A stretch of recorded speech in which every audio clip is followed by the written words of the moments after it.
Bleeding disorders don't always look like what you expect. But the pain, the fear, and fatigue are very real. They affect men, women, and children Across every race, every age, every gender. If your period lasts longer than 7 days, if you bruise easily, if bleeding won't stop, If you're feeling alone, there's treatment. there's support. help is out there. There is a community waiting to wrap their arms around you. We are one voice. we are one community. Learn more. get support. Find your local chapter. Find your local chapter. Find your local chapter. Find your local chapter. Find your local chapter. Find your local chapter at bleeding.org. bleeding.org. Bleeding.org.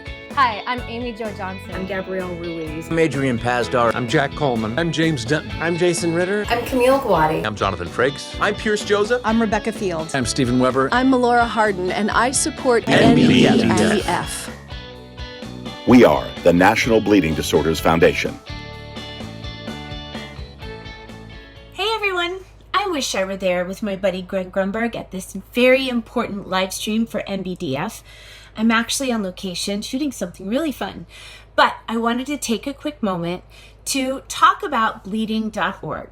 To all the caregivers out there, you are doing a great job. Please keep going. Keep doing what you're doing because it's the most important work we can do, helping the ones we love.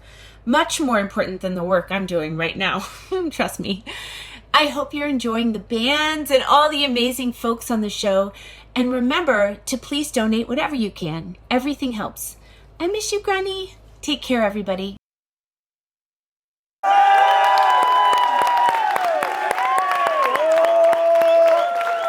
Oh, yeah. Welcome to bleeding.org Live. I want music. Give me some music. Oh, yeah. We got 3 hours of nothing but celebrities, information, experts. All our sponsors are going to be on. Is this going to be fun? All right, let's see. Come on, go out. Let's go. It ain't over. Yeah. Never been. Bleeding.org Live. It's all happening, and it's happening right now. Come on, let's go. Come on. Oh, dancing over to you, Phil. Come on, come on, come on. Back in the day when we were cool, we used to kick it in the park. So we have so many celebrities you will not believe. Melora Hardin's going to be singing. We have 2 songs with Jennifer Love Hewitt. We have Jennifer Garner, as you saw. So many more celebs, and they're all supporting this wonderful community. This is a great community. It's awesome. Thank you so much for being here, man. Are you kidding me? Thanks to all of My our friends pleasure. for coming. Thank It'll be you. a great time. Great time. All right. Welcome officially to bleeding.org Live. Let's kick it off here. Ready? And let's hear it!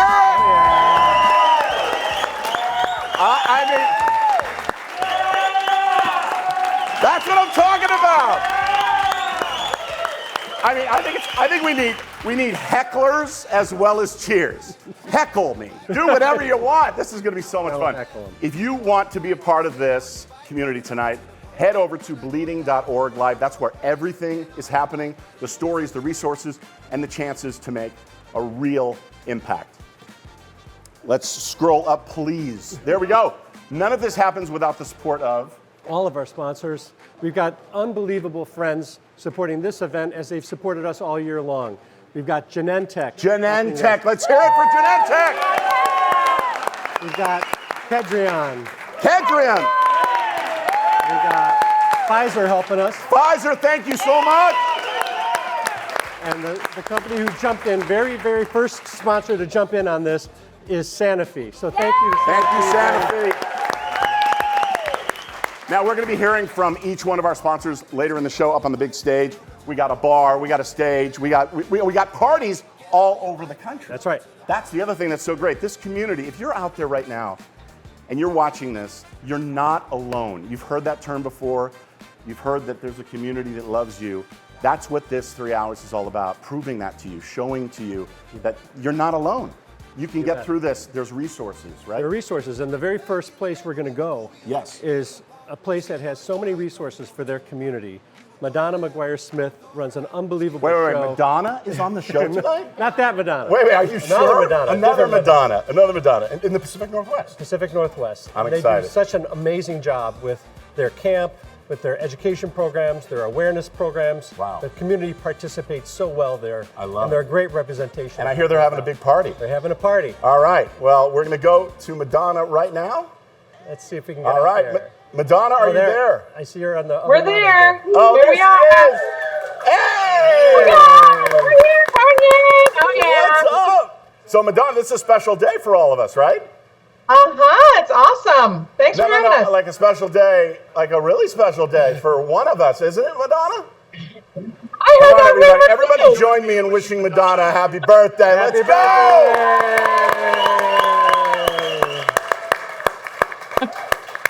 I love it. Okay, tell everybody what it means to be running the Pacific Northwest for the Bleeding Disorders Foundation.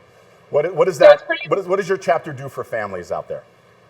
Certainly, we do all kinds of fabulous things for our families. In fact, today we have a Top Golf fundraising outing right here in Hillsboro, Oregon. What am I doing? Wait. What am I doing here? I know. That's awesome. That is awesome. But we also have like family camp and youth camp. We do women's conference, a men's summit. We have a couples retreat. And we host a national conference called YETI that stands for Youth Effectively Transitioning to Independence. We also have a very strong teen program that helps them transition into adult care and managing their bleeding disorder on their own. So we do things year round, more than 40 events a year we offer to our community. I love it. And where can people find you on socials and on the internet? pnwbd.org is where you can find us on just about everything. Okay, great. Now your family lives with this too. So how does that shape the way that you show up for your community? Yeah, my family does. So we actually have both bleeding disorders, von Willebrand disease, and we have severe hemophilia A. So we have 3 children and my husband who have von Willebrand disease. They were first diagnosed about 22 years ago, and it changed the course of our lives after that. Yeah. And then 8 years ago, we adopted a boy from China that has severe hemophilia A, and he's been with us since then.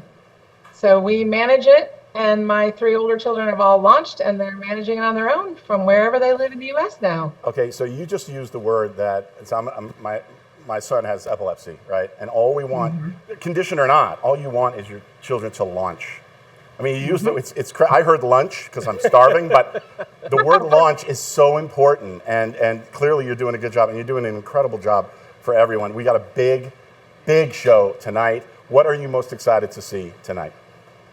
I think I just want to see my friends from all over the United States, because all of us have been preparing this for a while. So it's just fun to see everyone and see how much fun they're having wherever they are. Madonna, I just want to say thank you. You just need to know, Greg, Madonna is a leader's leader. She's viewed and respected across the country for her leadership, and the people all around her, behind her in that room, they're all great volunteers and staff and champions. I love it. And people say you're a material girl, but I don't believe it at all. At all. You're so wonderful. Thank you, Madonna. So much. Thank you, Madonna. Thank you. Thank you, everybody. Thank you, guys. Woo-hoo-hoo. That's so great. Awesome.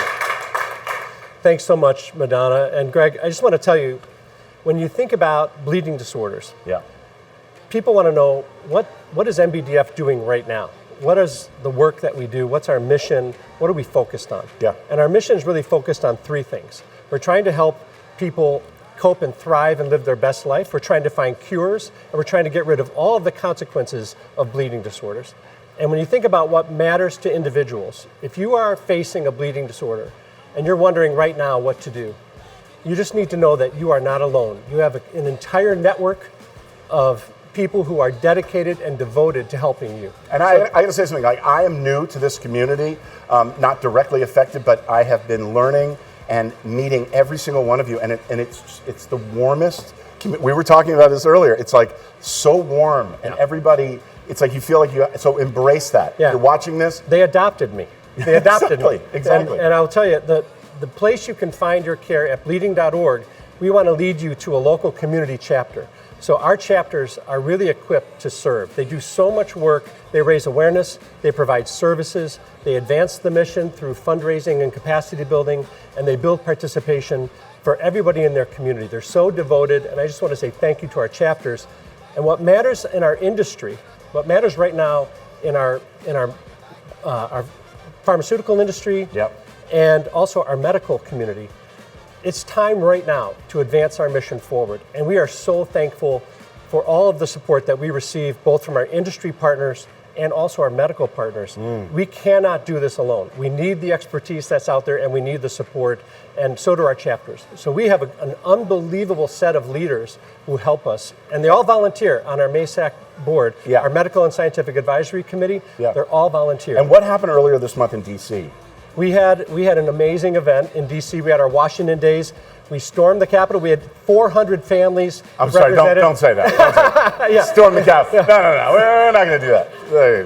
I mean, I look like a Proud Boy now, but we don't want to talk about that. Right. We had 50 states. All 50 states were represented, and that is a really powerful thing for our entire community to come together. We're really a big family. And lastly, I want to talk about our community partners. The organizations like the Hemophilia Alliance, who helps us in everything we do. We want to get people connected to that integrated, coordinated care that they deserve, very much like an epilepsy center. Right.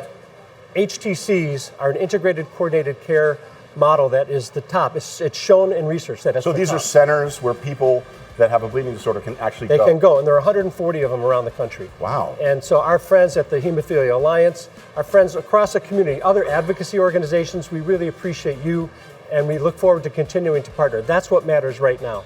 Partnership matters, and we're so thankful for everybody out there for joining us today and for helping us throughout the year. Now, this is a show, yes, but it's really a conversation. Okay, people at home, you should feel like you're part of this room. You bet. Feel like you're included, because you are. This is for you. I'm just using this for my reel. I just need the tape as an actor. No, I'm very, very excited to be here. And again, thank you for welcoming me and everything. You bet.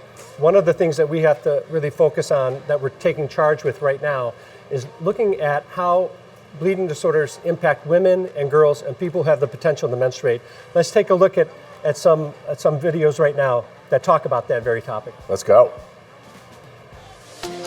Did you know that if your period lasts longer than 7 days, it could be a sign of a bleeding disorder? Heavy periods are not okay, and you don't have to suffer through them.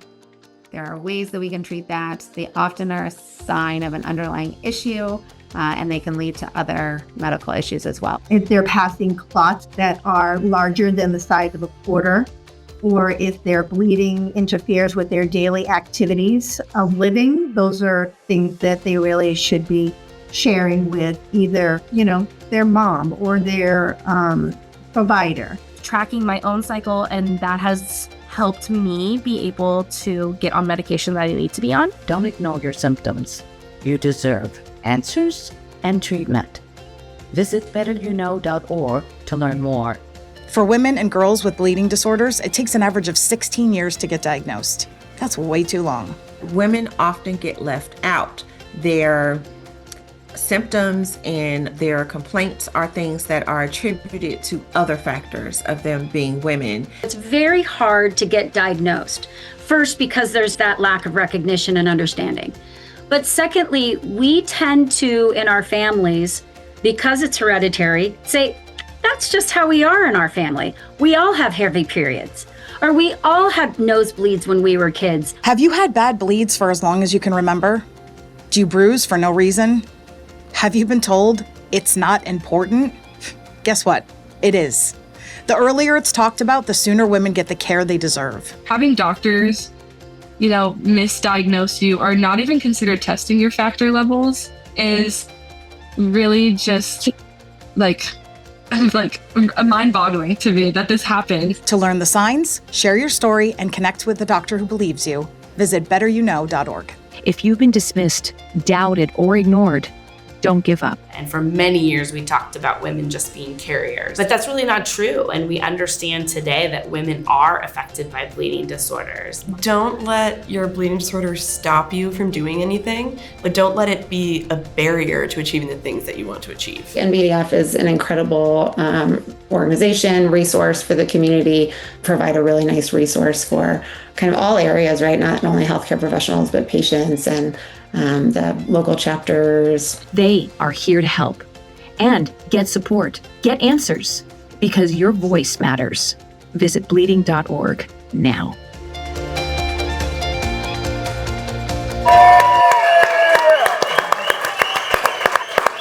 Really terrific. Really terrific. I'm joined right now by Michelle Kim, who is a lived experience expert, and she was also the former director of our Southern California chapter. And I'm also joined by Dawn Rodolini, who serves as my partner.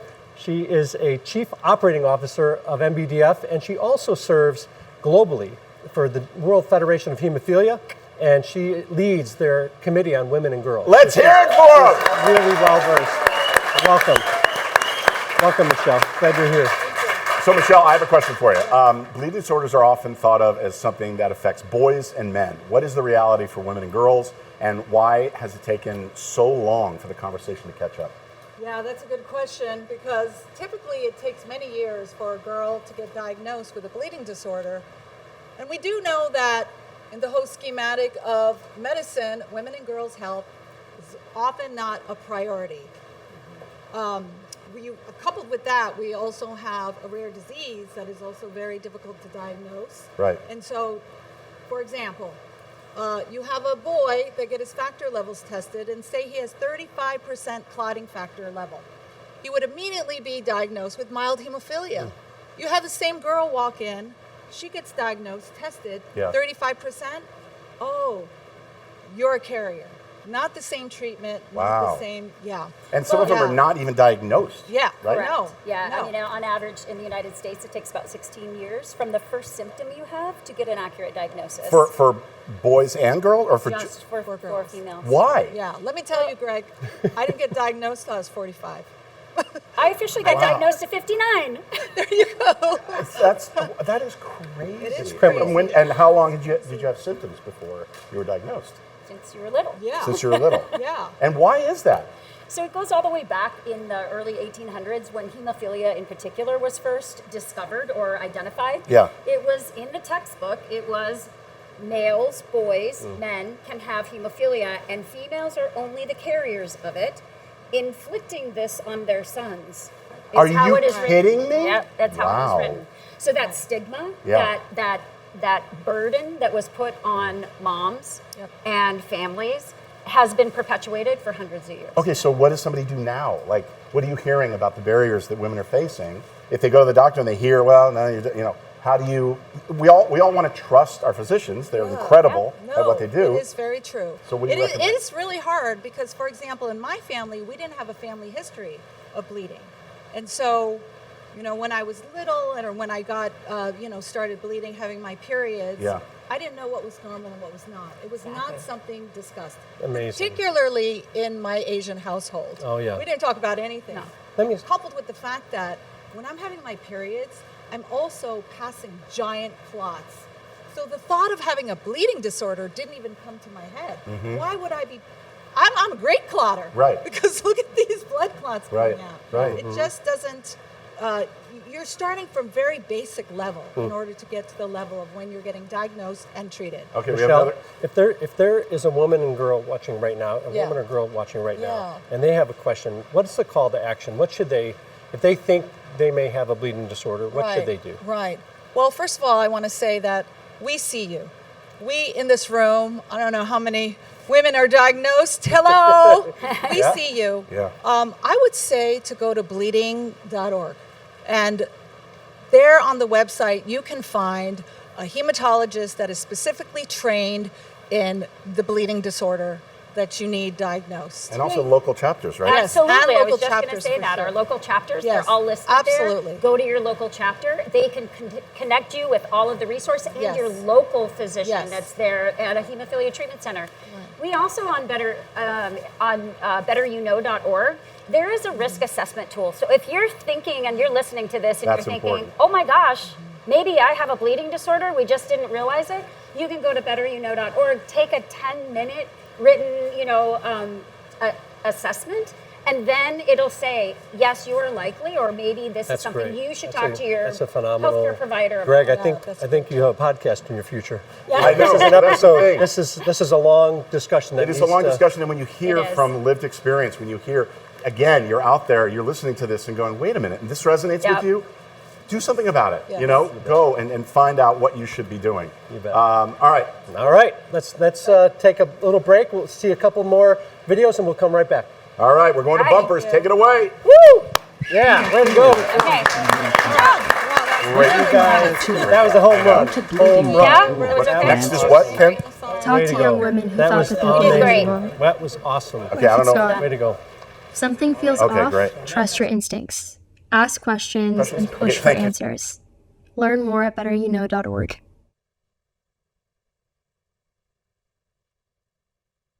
You turned up.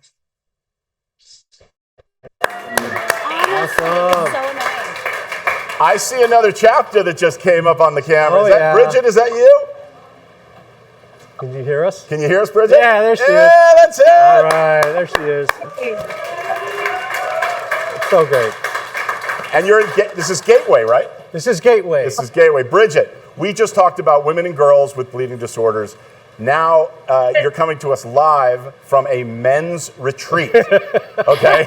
Which is quite a transition for us. Tell us where you are and what's happening there tonight. There may be a slight delay. Yeah, slight delay. I'm here with Gateway and Midwest Disorders in Missouri. And we're here for our annual men's retreat. Can you hear me? Yes. Yeah, we can hear you. So we're here for our annual men's retreat. Sorry. You know, we're on a retreat, so we're usually not using electronic devices. So no, we are here for our annual retreat because we believe that actually a force behind women and getting them diagnosed was the men in this community. They were a strong voice for us. A lot of them were the ones that went before us and lost their lives so we could have better treatment and safer treatment. And so men, they have daughters. We don't talk about that. The guilt maybe that they have of curing that bleeding disorder. So we're here. I have a lot of amazing men behind me. So if I can give a shout out to them. Yeah, let's hear it. Why is it so important for the guys in this community to have a space like this?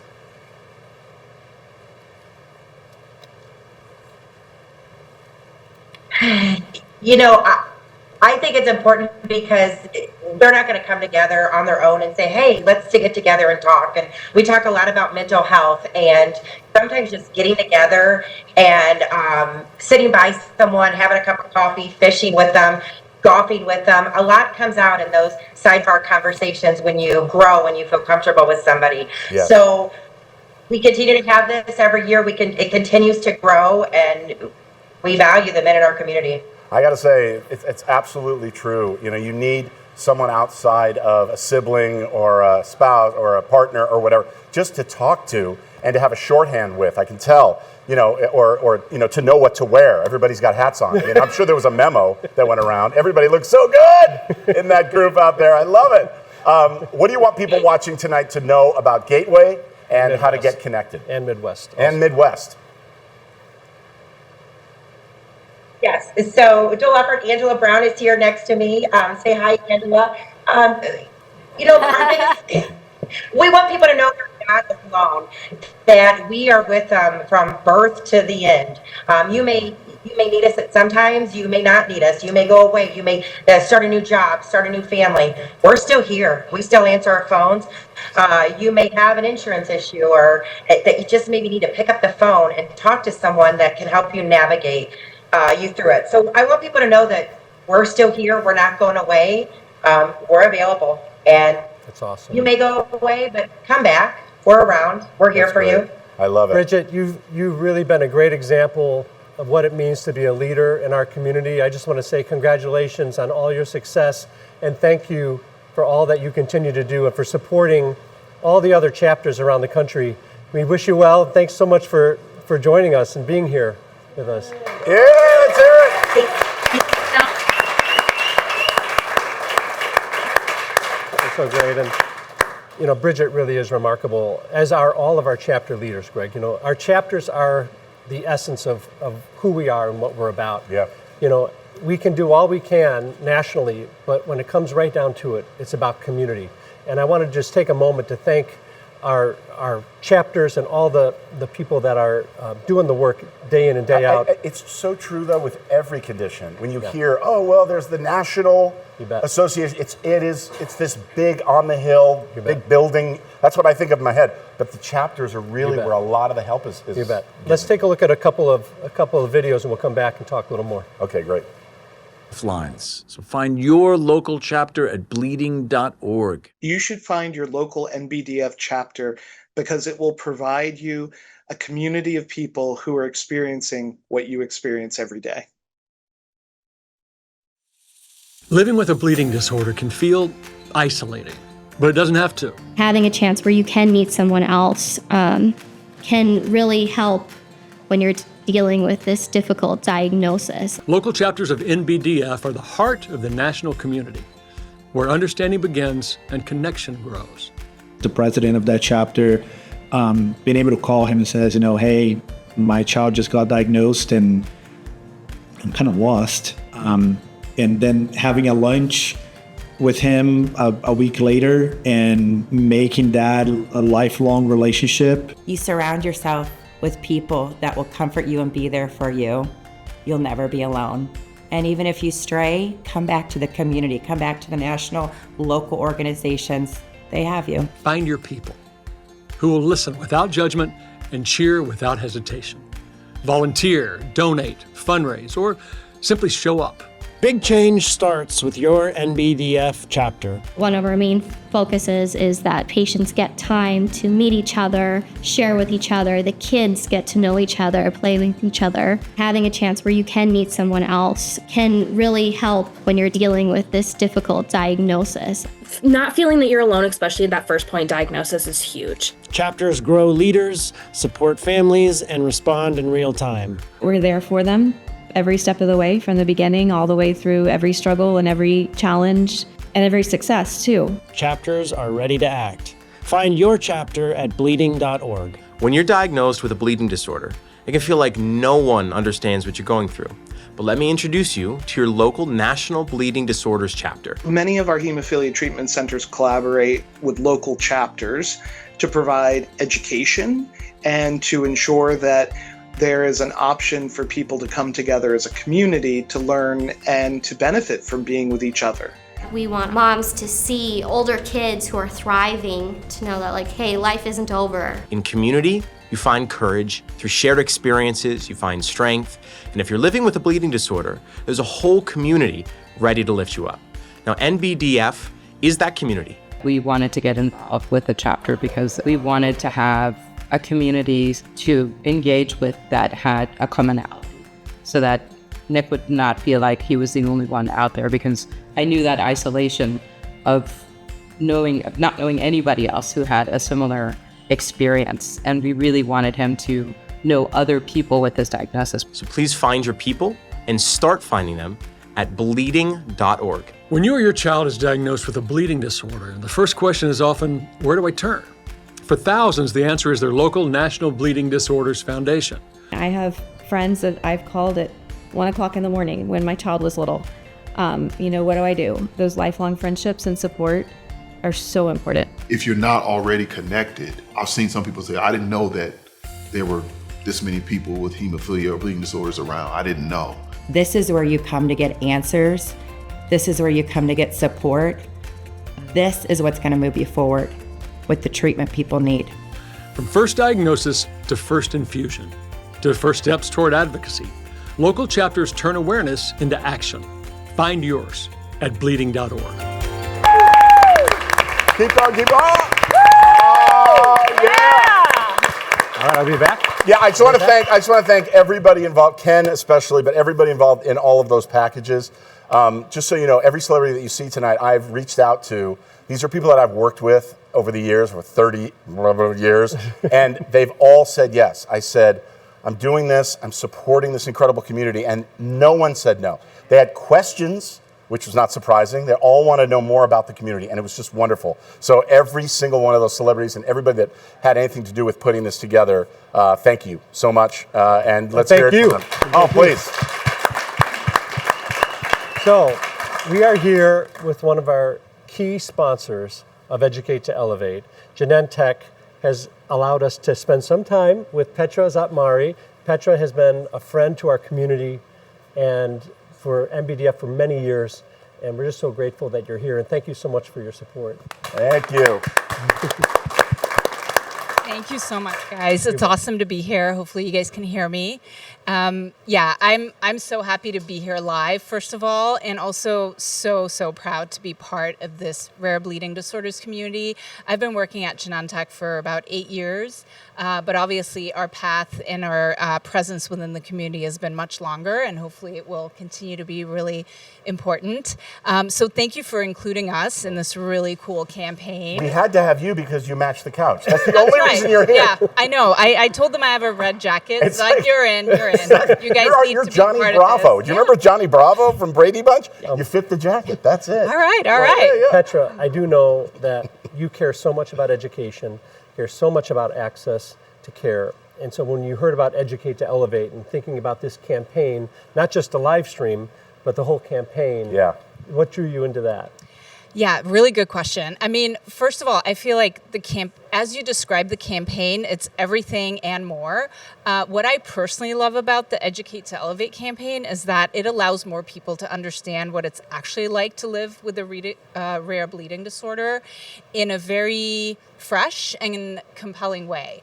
And what I mean by that is the campaign brings together expert clinical voices with real lived experiences and amplifies those through broader platforms, through celebrities and others, so that it can actually influence the broad population to act, maybe donate, and take whatever action they can in support of the community. And I think that's just so needed. And through Talk About It, what we get the celebrity to ask the question. So it's like people drawn in and they're like, oh, Rebecca Field, I love her. She's a great actor. And then suddenly an expert answers the questions. That's what's so great about what we're doing together. And it's really informative. And these things are small little chunks. They're easy to digest, easy to share online. Yeah, people don't have big attention spans these days. I don't know what you're talking about. It's really important for us in this campaign to reach beyond the bleeding disorders community. Yeah. You know, I've been hearing across the country, chapters that people have been telling me we're really good at talking within the community. I just think it's wonderful that our community feels that somebody's paying attention to them. Yeah. You and your friends are paying attention to our community. And then with your support, we're able to reach a broader audience and go out to the general public. And that's what you were referring to. But also what's interesting is people don't realize they're part of the community. Yeah. They're not diagnosed. They're underdiagnosed. They're misunderstood. They think they don't realize that it's a bleeding disorder that they have. And and so to be able to watch this drawn in by, again, I hate that a celebrity brings more attention to it because it's really superficial. But in a way, it opens up the audience and may help people that don't know that they're part of this community. One last question, from Genentech's perspective, where are you heading now? You have a team around the country, correct? Yes, so we do. What's coming up for you? What are you most excited about at Genentech? I mean, I think I'm excited about even just the today. Also very excited about the future. But I think when we think about today, what I like to tell people when they ask about what I do and what I do all day, I say I'm part of the rare bleeding disorders community, and I'm not impacted, but I know a lot of people within the community. I've made lots of friends over the years, whether that be patients, caregivers, doctors, nurses, physical therapy, you name it, right? And everybody, like you guys and even you, Greg, right? We're friends now, right? We are. We're besties. And stop calling me in the middle of the night. And I think what excites me most, not just about Genentech, but about the whole community and where we are today, is that there's no better time to be alive with any of these disorders than today.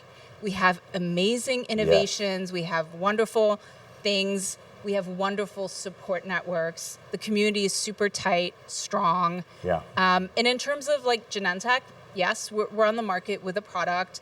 We have innovations in the pipeline. Can't really talk about those, but hopefully they will be fruitful. We're trying to innovate. We're trying to help where we can. And, we try to do our part the best we can. Well, you certainly are. Just beyond the product too, I think we partner with NBDF and other organizations to help patient access, whether that be across the U.S., whether that be globally, our company has a global footprint. I love Those things are really important to us. Petra, thank you so much for everything. How about a round of applause? Yes! All right, where are we going next? All right, we are going to send to a friend of mine who I love so much, so much. I've worked with her a million times. I've played her husband on TV. And she is on a show called 911, which is appropriate. 911, I need help, whatever. Jennifer Love Hewitt is about to do a song. Then we're going to come back to my band, the Action Figures. So take it away, Jennifer Love Hewitt. Yeah. Thank you, Pastor. Thank you so much.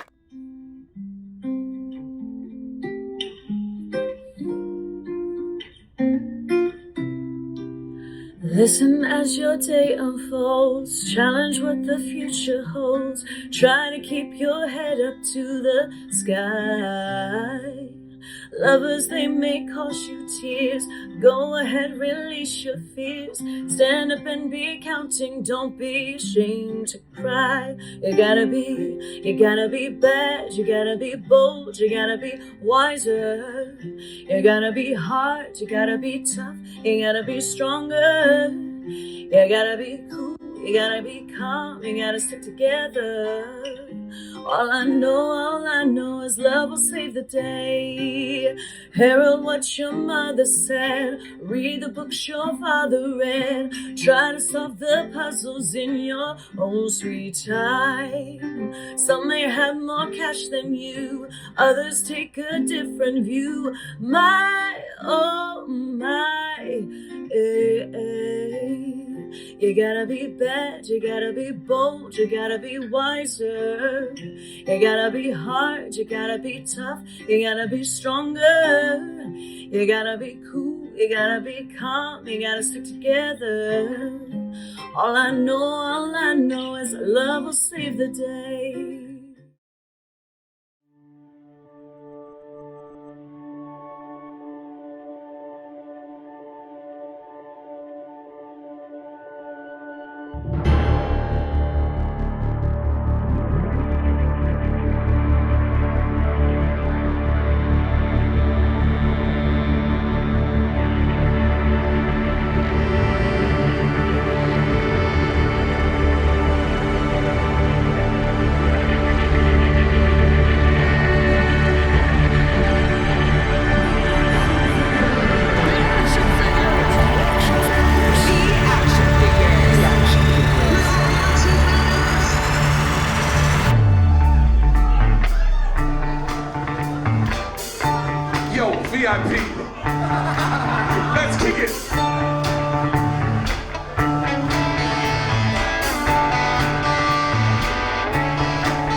why don't you sing a song with your name in it?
Jack Coleman on the vocals.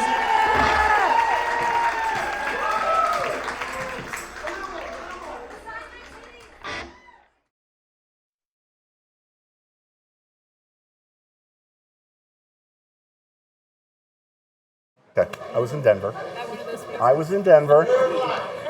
You heard. I was walking the floor looking for all of you. Hi, my name is Rigo Garcia. I'm the Executive Director of the Hemophilia Foundation of Southern California. Hope everyone is enjoying the show. But we need to get this show, we got to keep it going. So let's look for Greg and bring him back to the stage. I am in the middle of a very important conversation, Rigo. Okay, fine. I apologize for that. Let's hear it for Rigo. Yeah.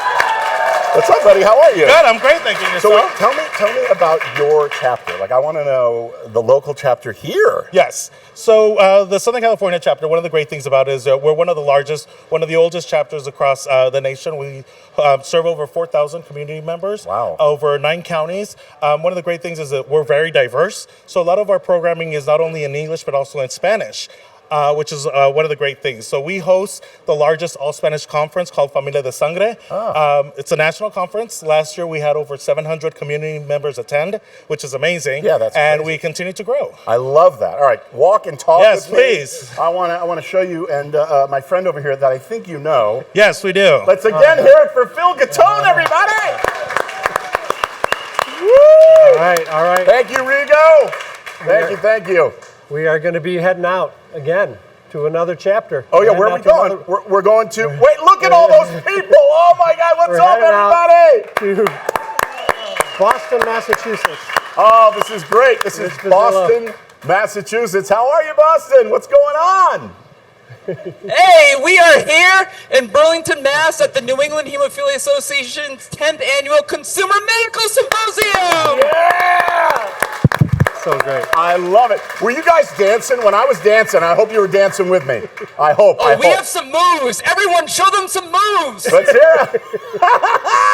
I love it. Even without music. That is music to my ears. So you cover all 6 New England states. Right. That is NEHA. They call it New England Hemophilia Association, NEHA. NEHA. Okay, and that's a lot of ground to cover, though. Tell everybody what NEHA does for families up there. Sure. So the New England Hemophilia Association covers all 6 states. Ready? We're going to count them, or say them: Maine, Vermont, New Hampshire, Massachusetts, Rhode Island, Connecticut, wow. all of New England there. So since 1957, almost 70 years, we've been providing education, advocacy, and support for those living with bleeding disorders. And why are the kids cuter where you are than here? Oh, the kids. Look at these kids here. Adorable. Look at them. Oh, come on, look. It's so cute. I love it. All right, what is something that people would be surprised to learn about living with a bleeding disorder in 2026? Oh, what I would say what someone's surprised to learn about living with the bleeding disorder in 2026 is the amount of treatments that we have that are available. If someone can live with a bleeding disorder and live an active life. So many of these kids that are here play soccer and sports and swim and can live happy, healthy lives, which is so unlike what we were 30 years ago. So I would say the treatment and medical advancements have made that possible. That's fantastic. We were just talking here about the fact that, you know, my son has epilepsy, and it's like, well, if you're going to have epilepsy, if you're going to have hemophilia, like now's a good time because the advances they're coming so fast and furious, and the support. I mean, we got a great crowd here. They're almost as good looking as your crowd. Almost. No offense, everybody. No offense. Well, come on. We have the New England charm. Come on. Yeah, exactly. All right. So somebody's watching right now and they just got diagnosed. What is the first thing that they should do? So I'm going to turn that over to Christina Robinson, who is a hemophilia mom and our walk chair. She has raised over $130,000 for the walk. Whoa, let's hear it. Wow. That's a lot. In just That's awesome. 4 short years. So I'm going to have her answer that question. Okay. So I would say for someone who is just newly diagnosed, of course, doctors and HTCs are great, but I would seriously advise that you find your chapter and find your people, because the support and community that you're going to get is unmatched. It's never going to be the same as what you're going to get in a medical appointment. Oh, that's great. That is great to hear. You bet. You guys, I cannot thank you enough for assembling, for being so energetic, and for all the support that you're giving the community. I mean, it's obvious that there's a lot of love in that room. Am I right? Yeah, Rich, you're a champion. Oh, there's a lot of love in the. Hey, we're a wicked strong family for a reason, right? This is a family here. I love it. There you go, Rich. You're a champion, man. You're Thank a champion. you, Rich. Thank you, man, for all you do. No, thank you, Phil, for all that you're doing with the National Bleeding Disorder Foundation. We All right, couldn't enjoy- do it without a really strong foundation on the national level. Yeah. Thank you, man. Thank you. Thank you, guys. Enjoy the rest of the show. Have fun.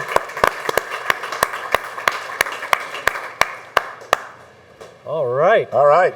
Go to the bumpers. Time. Great.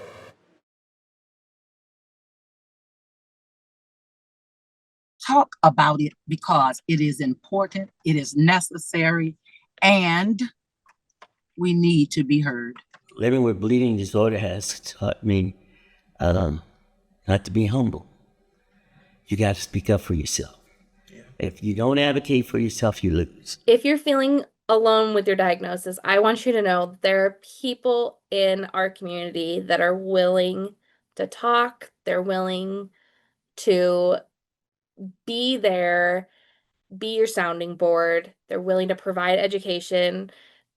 This community is some of the most open-minded people you will ever meet in your whole life. All right. All right. Okay. The entertainment continues right now. Phil, this next group is absolutely incredible. They're called the Flux Capacitors. They're the official Brad, what is it? Back to the Future band. Okay, so they play songs that we all remember and we all love. The other night they were incredible, thanks to Bandero and all of our sponsors. All these bands did such a wonderful job. And Randy Cook, he's the drummer for Five for Fighting, a good friend of mine. I called him. He sat in with the band. You're going to love this. Check this out. This is for you.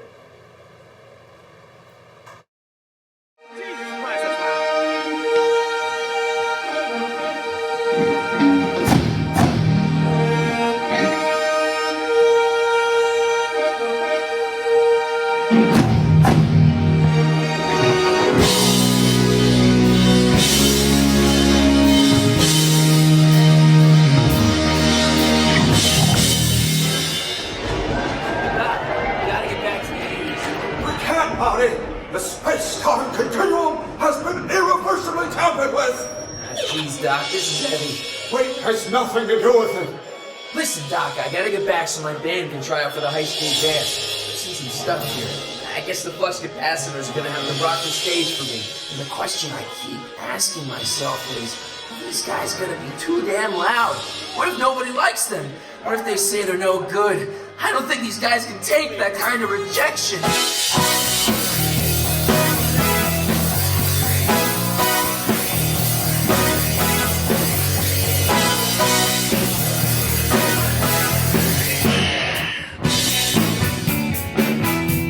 Okay, here we go. Power of love, with the curious thing. Make the one man weep, make another man sing. Change the heart to a little like dog. More than a feeling, that's the power of love. Cut diamonds, rich like cream. Stronger and harder than a bad girl's dream. Make a bad one good, make them all right. How the love keeps walking like, come on. Don't take money, don't take pain. Don't need no credit card to ride this train. It'll be cool sometimes, but it might just save your life. That's the power of love. That's the power of love. First time you feel it, it might make you sad. The next time you feel it, it might make you mad. But you'll be glad, baby, when you're found. That's the power that makes the world go. Don't take money, don't take pain. Don't need no credit card to ride this thing. It'll be cool sometimes. It might just save your life. That's the power of love.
We're going to bring in a special guest.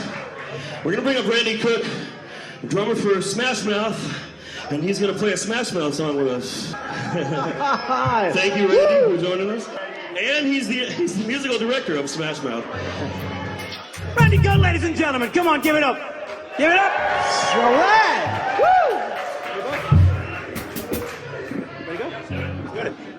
Somebody once told me the world is gonna roll me. I ain't the sharpest tool in the shed. I was looking kinda dumb. She was a finger and a thumb in the shape of an L on her forehead.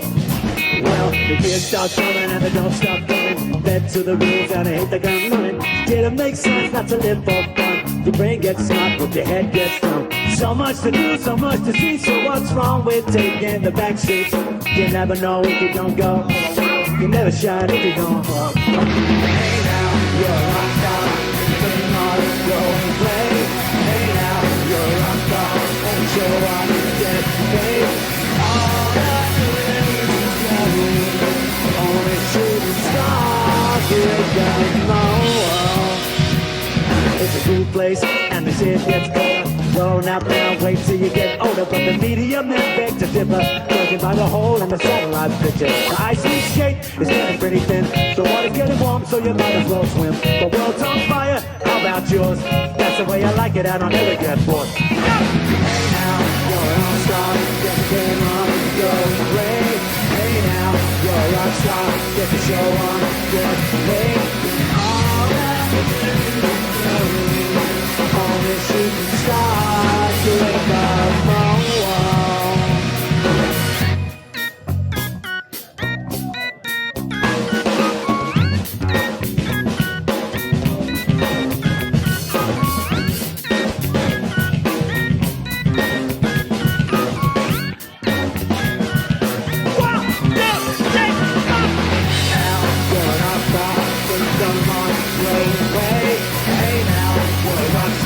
Get the show on, get paid, and all that glitters is gold. Only shooting stars. Somebody once asked, could I spare some change for gas? I need to get myself away from this place. I said, yep, what a concept. I could use a little fuel myself, and we could all use a little change. Well, the years stop coming and they don't stop coming. Head to the rules and they hit the ground running. Didn't make sense not to live for fun. Your brain gets smart, but your head gets dumb. So much to do, so much to see. So what's wrong with taking the back street? You never know if you don't go. You never shine if you don't go. Hey now, you're an all-star. Get the game on, go and play. Hey now, you're a rock star. Get the show on, get paid. And all that glitters is gold. Only shooting stars to wake up the morning. All that glitters is gold. Only shooting stars to wake up the morning.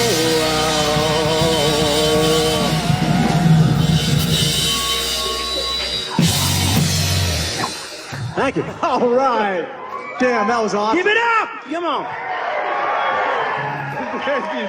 Thank you. Hey everyone! I wish I were there with my buddy Greg Grunberg at this very important live stream for NBDF. I'm actually on location shooting something really fun, but I wanted to take a quick moment to talk about bleeding.org. To all the caregivers out there, you are doing a great job. Please keep going. Keep doing what you're doing because it's the most important work we can do, helping the ones we love.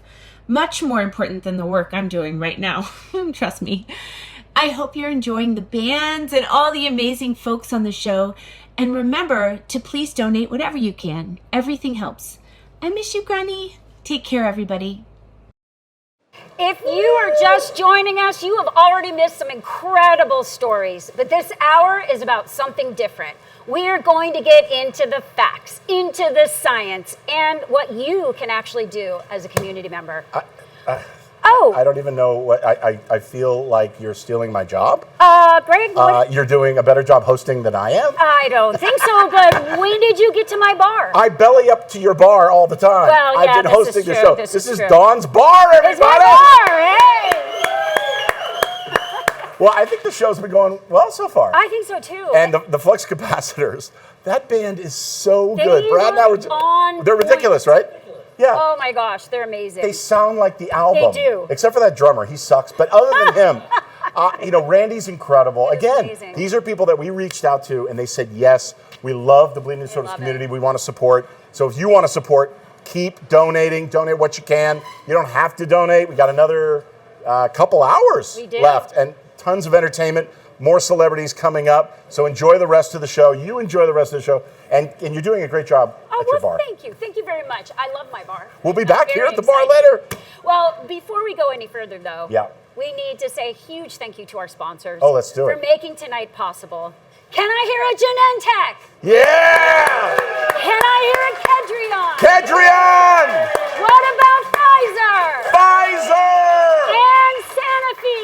Sanofi! And we're going to be hearing from all of those sponsors. We already heard from one. We're going to hear from the rest of them. Absolutely. And what's coming up next? We've got some experts. We've got myths and facts. We've got young influencers. We've got more stories and much, much more. Yeah, there's donuts on the table. I'm excited about the whole The thing. donuts. You're excited about the donuts. Let's be real. All right, don't go anywhere. If you think you have a bleeding disorder, there's help. There's hope. The National Bleeding Disorders Foundation, NBDF, will connect you to support, resources, and real answers.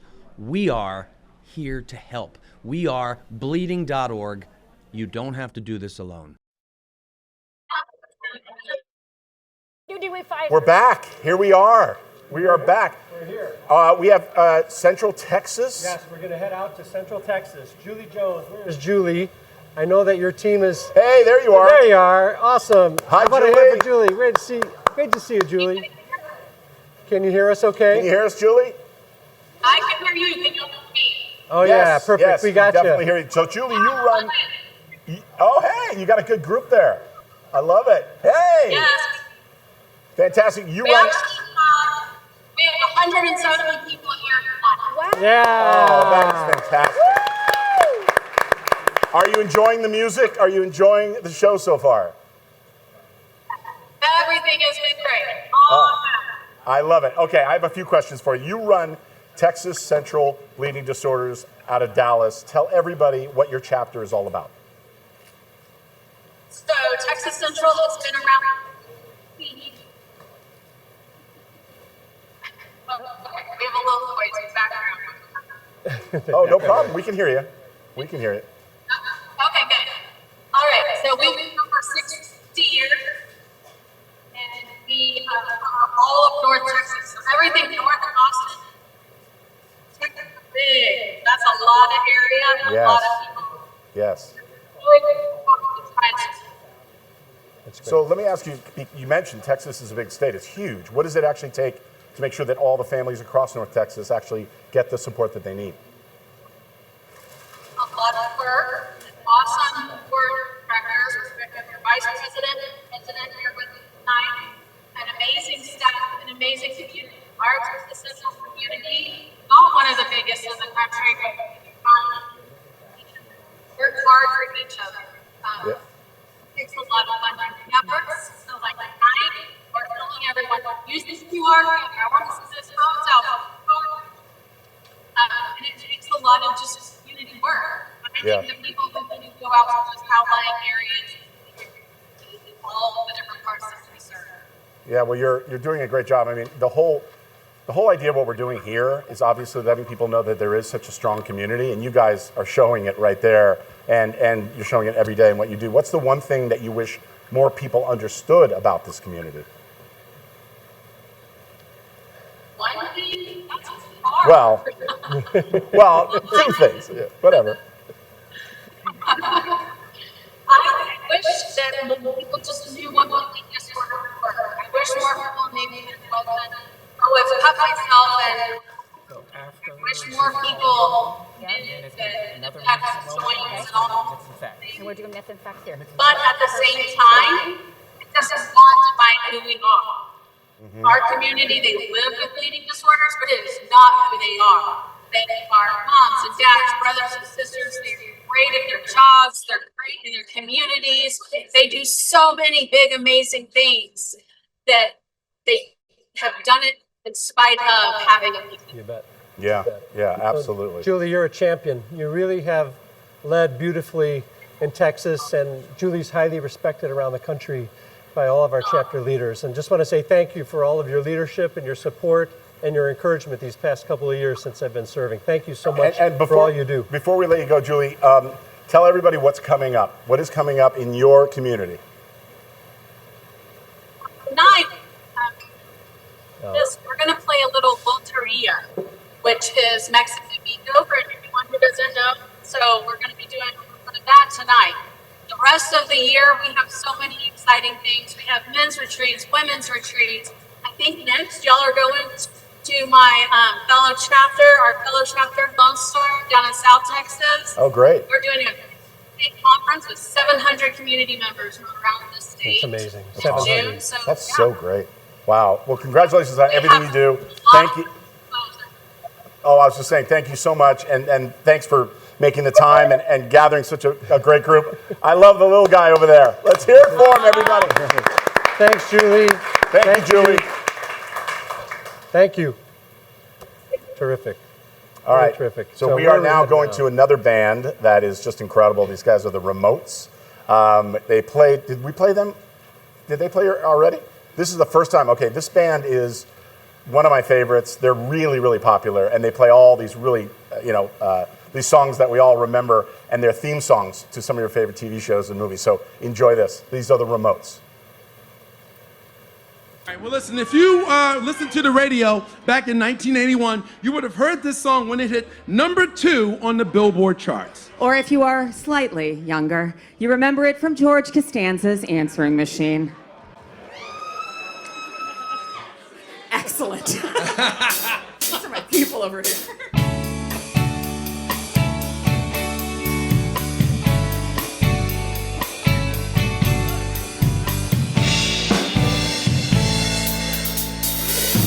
Look at what's happened to me.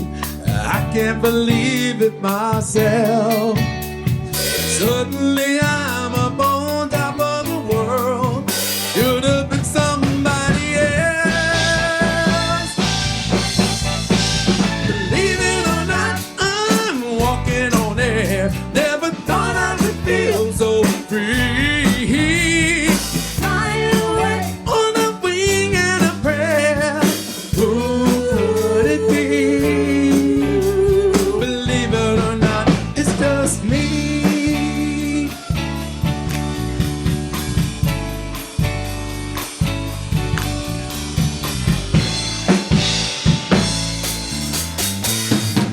Like the light of a new day, it hit me from out of the blue, breaking me out of the spell I was in, making all of my wishes come true.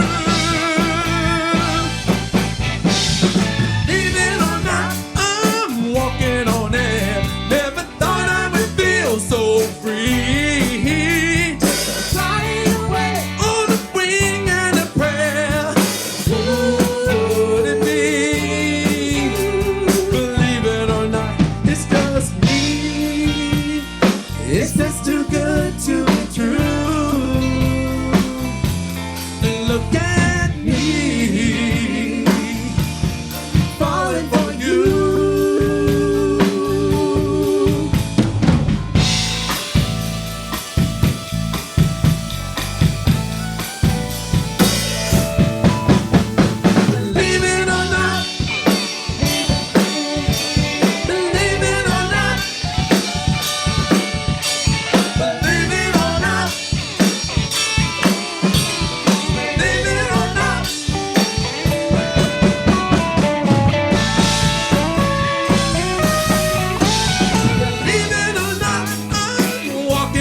Are we here? Are we live? We're live. Let's hear it for Alex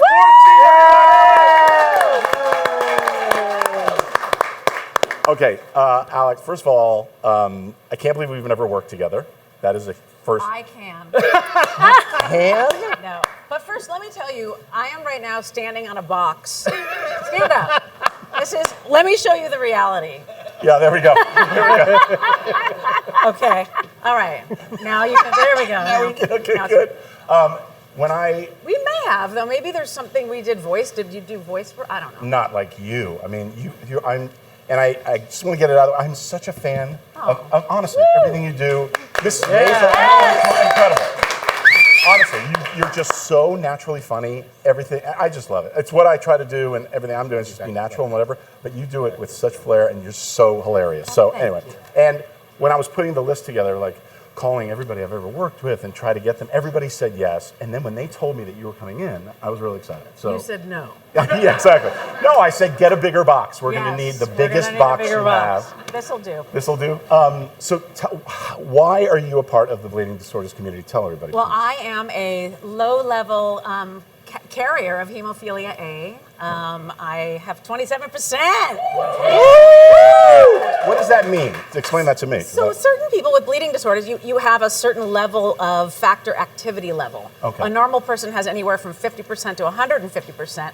I have 27%. Oh, okay. My daughter also has 27%, and now they have deemed her a mild hemophiliac. They now finally are recognizing a lot of women with bleeding disorders, which is what I'm most happy about. This organization is trying to put that in the forefront. A lot of women go undiagnosed their entire lives with von Willebrand's, or they say that we're just carriers when we are, in fact, technically hemophiliac. So, right, I'm learning that, and it just shocks me. Yeah. Honestly, it shocks me. Was that your experience? Like, did it take a long time for you to get diagnosed? It took a long time. It took, 25 years of experiencing what I would call Shark Week every period. Shark Week? Yes. Oh, boy. Basically strapping like a twin mattress between my legs to go to school. Oh, my God. Not quite understanding, why am I so different, Mama? But yeah, finally it's like, oh, this is actually hemophilia. And a lot of women go their entire lives. We had it in our family. My uncle was a hemophiliac, my brother. So it wasn't like a spontaneous mutation. We were pretty well versed in it, but we had no idea that women could be considered hemophiliacs. And finally, like my daughter is labeled a hemophiliac. She has a bracelet, and she can be treated in the event of an emergency. And that's so crucial and so important. So I'm sure you're the red phone, no pun intended, for a lot of people. What do you say when someone calls and says, I think my daughter might have a bleeding disorder? Like, what is the first thing you tell them if they're freaking out, and they need well, help? First of all, I never answer the phone, so text. Text. If you're listening, text. Don't call. Honestly, the first time I got involved with the organization, it had a different name, and it's when I was pregnant. Because I was terrified. What's going to be? What if my son has hemophilia? What if? How do I deal with my daughter? How do I explain what being a carrier is?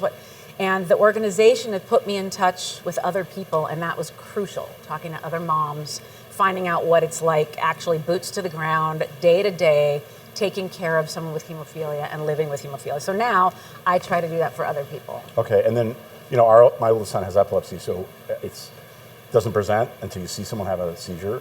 I do this thing where, when he was younger, with his baseball coaches or with school or whatever, do you make sure that you talk about it as much as you can so people know what to do? I do, and I try not to scare anyone. That's always like you want to walk that fine line as the mom of a kid with a bleeding disorder, because you don't want them treated like an eggshell. Right. You want them to have a normal experience. But of course, in the event of an emergency, please make sure they understand this information.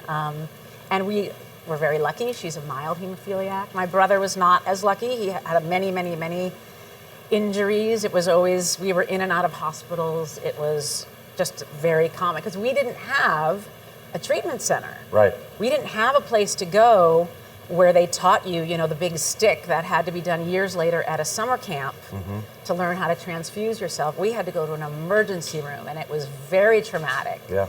And you had to educate the doctor on call because they didn't understand it. Yeah. And you brought your own factor. And Now it's so much better with these treatment centers. It's so similar to epilepsy. I have to say, just as a parent, it's like what you're saying. It resonates so much. Like people immediately want to call the paramedics, which I think is a good idea. Yeah. But most of the time, the seizure, it lasts and it's fine and everybody's fine. It's not ignorance so much as just uneducated people out there. They just don't know enough. So, and by the way, we're going to do a podcast. Will you be a guest on the podcast? Well, now I'll be stuck doing it if Exactly. I want to talk about. You're very slick. I am slick, but you did something for this community that I think most of you know. You were on Wheel of Fortune. I was on Wheel of Fortune. And you won money. Yeah. But let me tell you, I was robbed. I won. I won Wait, that what last happened? thing. I said, give it a whirl, gave it a whirl. I said both versions, and they said I didn't, and they didn't give me the grand prize. And I can't let it go. It keeps me up at night. Well, if it was baseball, you could have done this, and you could have got. I relive it, I swear to you, over and over. But $45,000. Yeah. $45,000. That was nice. That's absolutely incredible. I can't thank you enough for coming by. I can't thank you enough for hosting. Oh, please. I'm feeling the love from this community, and it just really means a lot. I know how busy you are. So Absolutely. Thank you. Thank you so much. Happy to help get the word out. Awesome. Let's hear it for Alex, everybody.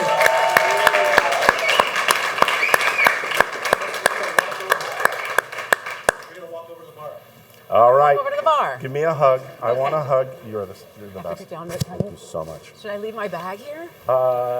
Yes. Come on over to the bar. Wait a minute. Dawn's bar. Okay. I left my purse there. I'm gonna.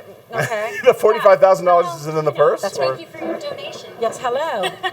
How are you? I'm very well. How are you? You're very well, thank you. Fitting okay? Yeah, hanging out, enjoying this amazing event. I like the little blood. Do you like this? I Okay, do. you know where I got this? So I presented at my local chapter on a session for women and girls with bleeding disorders, and they made me a necklace with my name on it. That's very sweet. I know, Western I Pennsylvania gave them chapter. 45 grand and I got nothing. Did you not get a necklace? Not a T-shirt, nothing? Nothing? Oh my gosh, I'm Unbelievable. having a necklace made for you right now. Well, let's get you a mug at least, something. I took At the all very of the least. snacks. They leave you a lot of snacks at the Wheel of Fortune. Yeah. A massive amount of snacks that no one could consume in one Oh, visit. shit. So I took all of those home. Excellent. Do you ever steal stuff on set? Because like on Star Wars, I was like, as soon as they yelled cut, I was ripping stuff off my uniform. I wanted my helmet. I couldn't take any of it. No, but I know now why we've never worked together. Oh. Because I'm a thief? Oh. Well, Come on. Maisel, you when, didn't take. when it wraps, yeah. Yeah, that's what I'm saying. Yeah. What did you take from Maisel? I took my necklace, Oh, good. and then they gave me a bunch of my clothing. Oh, wow. Surprisingly, no one wanted teeny tiny men's suits. Yes, tiny. Yeah. But by the tiny way, men's suits. the wardrobe on that show. Yeah. Oh my Everyone gosh. else's. Everyone else's. I don't know. work. You look pretty great. I thought you mean, looked good. you Your know. hats? Yeah, if you had you hats, wanted. right? I have a hat true. collection. I Yeah, have yeah. suits. I have vests. Can we talk about myths? Let's We talk can talk about myths. Take it away, And Dawn. actually, I'd love if there's that wonderful monitor, but none of the myths are on there. Can we I'm put gonna the use myths my on the little- monitor, My please? little cheat sheet right here. So, what is the one myth that you've heard? The one myth that I've heard is that if somebody gets I'm sure it's, you're shaking your head already. Right. You get a paper cut and it won't stop and you could die from a That's paper right. You would die from a paper I mean, cut. people, that sounds ridiculous. Right. But it's a myth, right? It's something that perpetuates. People think that that's true. They actually do think that, and I can't tell you. One time I was traveling, it was for a conference, and I jumped in a cab, and they said, "Oh, well, what are you doing?" You know, and I said, "Oh, I work for the National." Actually, at that time it was National Hemophilia Foundation, and they said, "Oh, that's when you die from a paper cut." Literally was told that by a cabbie. Yeah, or So- shaving. Or That's shaving. Or shaving, yeah, Yes, yeah. exactly. So it is a myth, and we will get to other myths coming up right now. Explain Yeah. this myth real quick. Okay.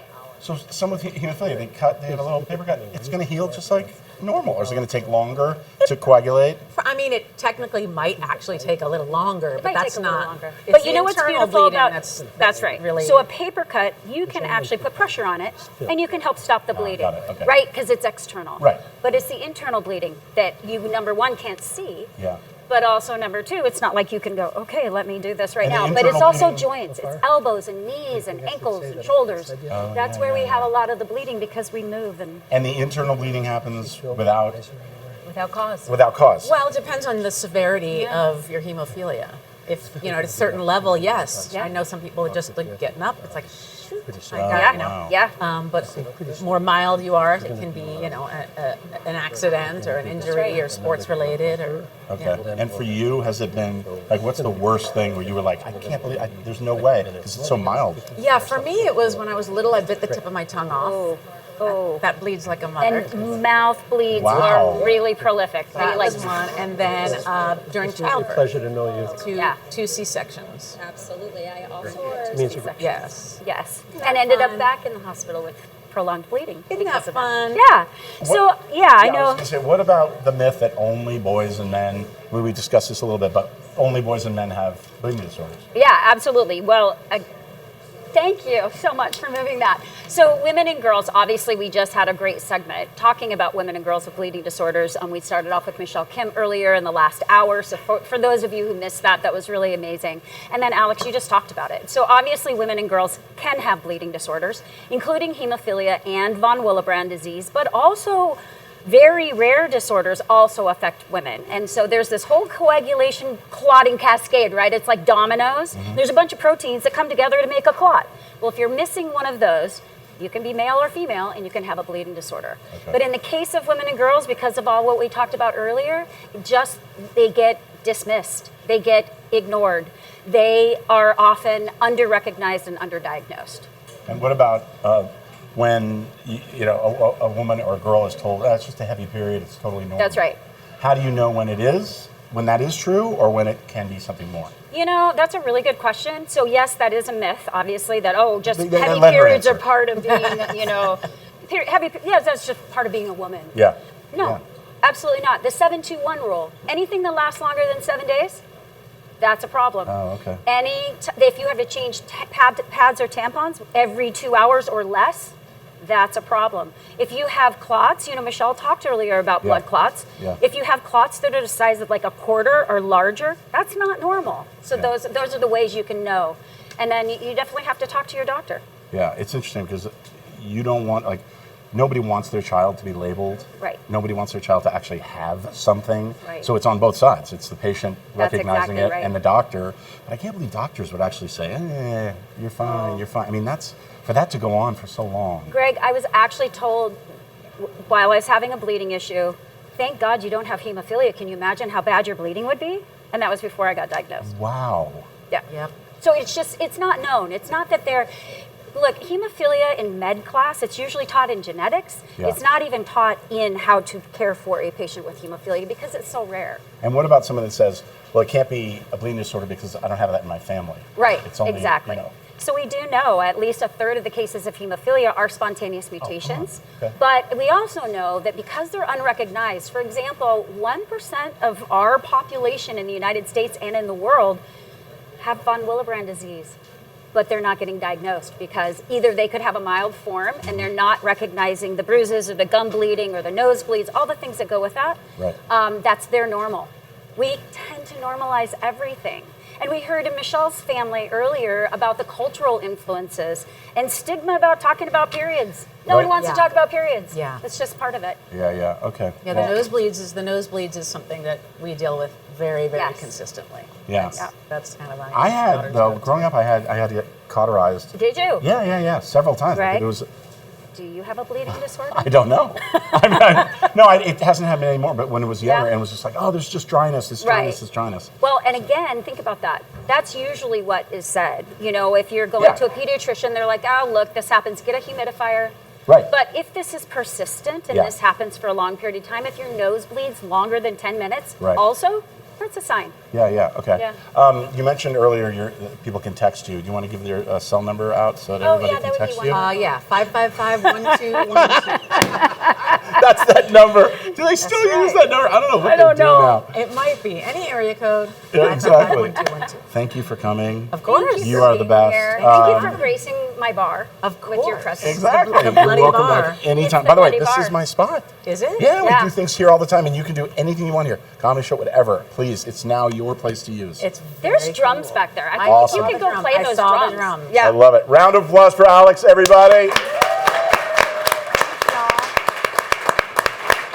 Rock and roll. And now we got some bumpers. Awesome. Cool, we're going to go. For decades, the signs were misunderstood.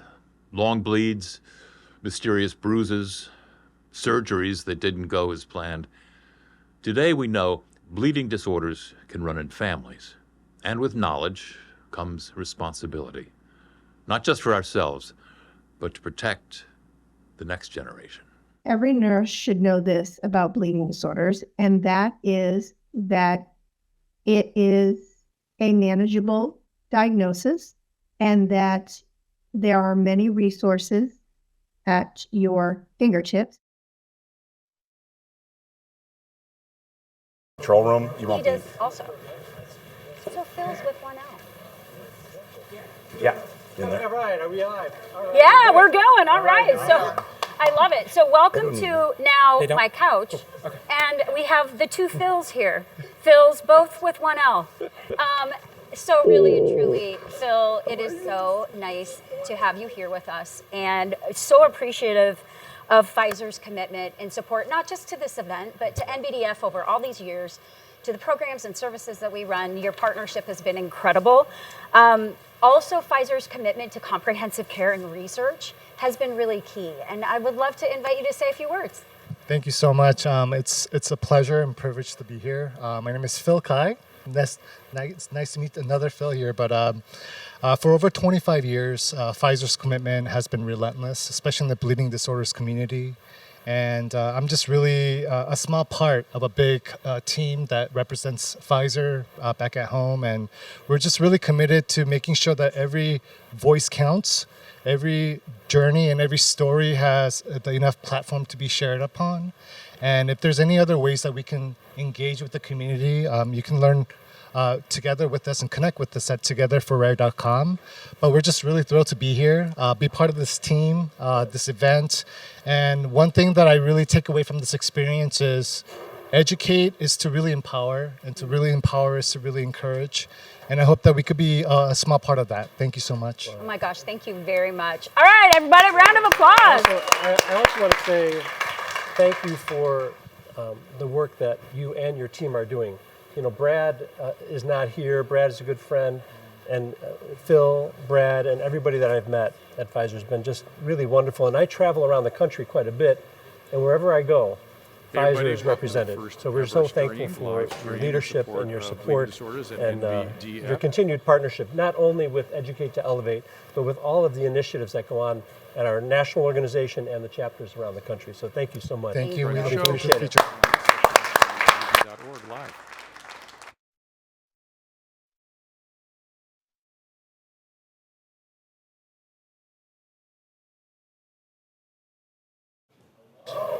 I'll tell I Brad. am. You gotta grab him. You guys having a good time so far? Oh, man. Where are we? We are past that. Dr. Kwan? Where's Dr. Kwan? Come on in. Come on in. Here she comes. Come around. Hey, come on over. Oh, you can use the box that Alex used. The box. How about a round of applause for Dr. Kwan? Dr. Kwan. There you are. Excellent. I need a booster seat too. How are you? I'm good, Thank you so much for being here. Beer. We're Yes, talking they'll about hear you for sure. we're talking about comprehensive care, Yes. and that is so important. So let's start here. Why is a comprehensive care at a hemophilia treatment center so important for people living with bleeding disorders? Well, the short answer is because we know what we're doing. Exactly. I know. As I was asking you that question, I was like, No, but really, comprehensive care, we have a multidisciplinary team where we actually take care of the whole patient. We don't just give them drugs and let them go. We Right. take care not only, I'm the hematologist, so I take care of their medication, but we have a whole team approach, so a holistic approach. We have an orthopedic surgeon that helps take care of their joints. Oh. We have a specialty nurse to help them learn how to self-infuse if they need to, or to take care of their medications. We have a social worker to help take care of the psychosocial needs. That's great. As well as a physical therapist who's absolutely wonderful at our center, amazing. who's Yeah. had almost 30 years of experience. So what's incredible?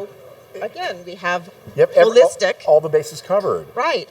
And when you go to a treatment center, there's less morbidity, and mortality 40% less by one of the studies. Yes. That's incredible. So, There's okay, if less you're watching this, hospitalizations? yeah, less hospitalization because you're on top of it. Exactly. Yeah. We plan ahead. Right. I love that. So when we talk about treatment, though, what does real care actually include beyond medication?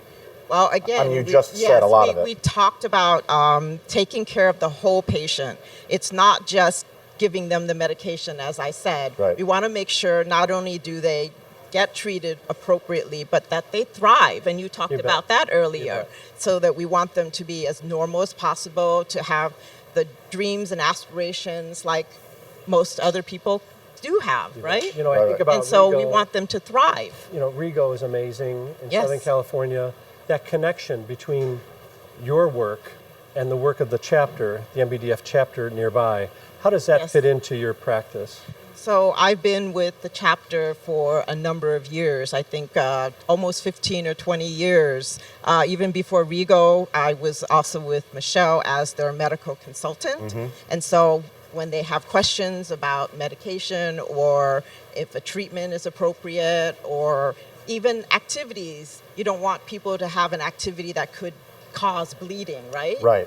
So we want to make sure that these activities are safe. We have done surfing, and that's safe if you do your factor, right? So what's that's interesting? very Southern California. It is very Southern California. But It really a is. good point, because you don't want to be the one who stops somebody from doing something that they love and that they want to do. Exactly. But at the same time, I mean, it's with epilepsy too, it's the same thing. Like, there are certain things that growing up, we were like telling Jake, stay away from football, for example. Yes. But so there's got to be a real communication between you, the patient, the family, Yes. what their needs are, how happy they are doing something. Exactly. We come up with a treatment plan if they want to do basketball, how to treat them before, during, after, those sorts of things. And what to tell the coaches, what to tell other people Exactly. in case something Yes. happens. Dr. Kwan, you've been serving this community for a long time, and you represent the very best of all that clinical care that's going on around the country. Well, thank you. I just want to say thank you for all the work you've done, your dedication, your devotion to our community. It means a great deal to us. And I do think that when we look around the country and we see people who have devoted themselves, Greg, to this work, it's you've probably known generations of families because of the time that you spent. Yes, over 20 years. I've watched them grow up, have kids. Well, thank you. It's been amazing. Well, thank it's you an so much. amazing journey. How about a hand for Dr. Kwan and the work hear that she it. and others are doing? Really wonderful. And now we're going to do a little montage about the importance of research. Research, which Watch is critical. We've made incredible strides in treating hemophilia, but what about the rest of the bleeding disorders community, especially women and girls? They're still waiting. It definitely was a lot more of a struggle to get into the right place to be seen, and then also to actually get my diagnosis after I was seen. We can impact the way people are treated and listened in a healthcare setting. That usually begins with education and also by empowering people with bleeding disorders to advocate for themselves and their family members. NBDF is working to close critical gaps by funding research, educating doctors, listening to the voices that have gone unheard for too long. Over the years, because of what research was previously saying, which was erroneous, trying to go back and say, we were wrong, and you are bleeding, you have a bleeding disorder, and so how can we help your symptoms now? When we include people who are lived experience experts in research, we make sure that research always has a first-person perspective from this moment on. So join us in advancing care for all. You might think of research as lab coats and test tubes. But for families living with bleeding disorders, it means something else entirely. It means fewer ER visits, more time at school, at work, and together, less time in pain. By funding research, we're doing three things. We're identifying and developing early researchers who have an interest in bleeding disorders. We're supporting those who are already doing great work in our field.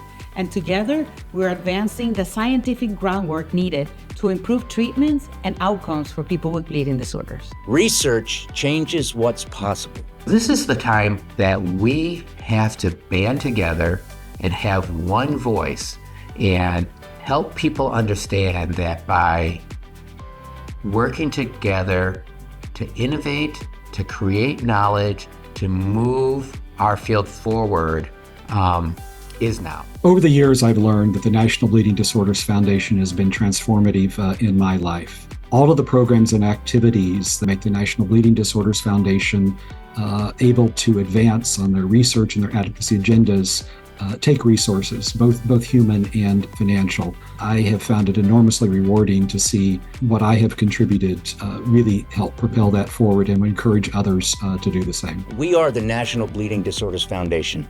Help us build a healthier future at bleeding.org. Without clinical trials, there are no new treatments.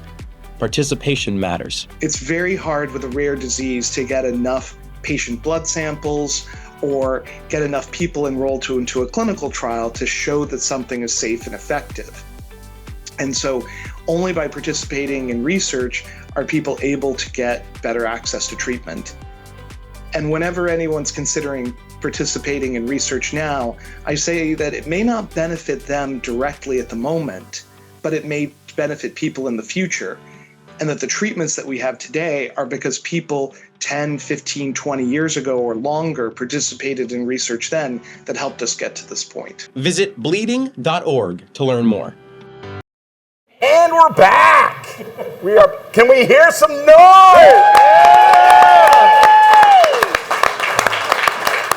So are we at the halfway point, Ken? Are we how far into this 3 hours? Yeah, we're halfway. We're halfway. This is fantastic. So I was in Denver. How many people were in Denver when I was there?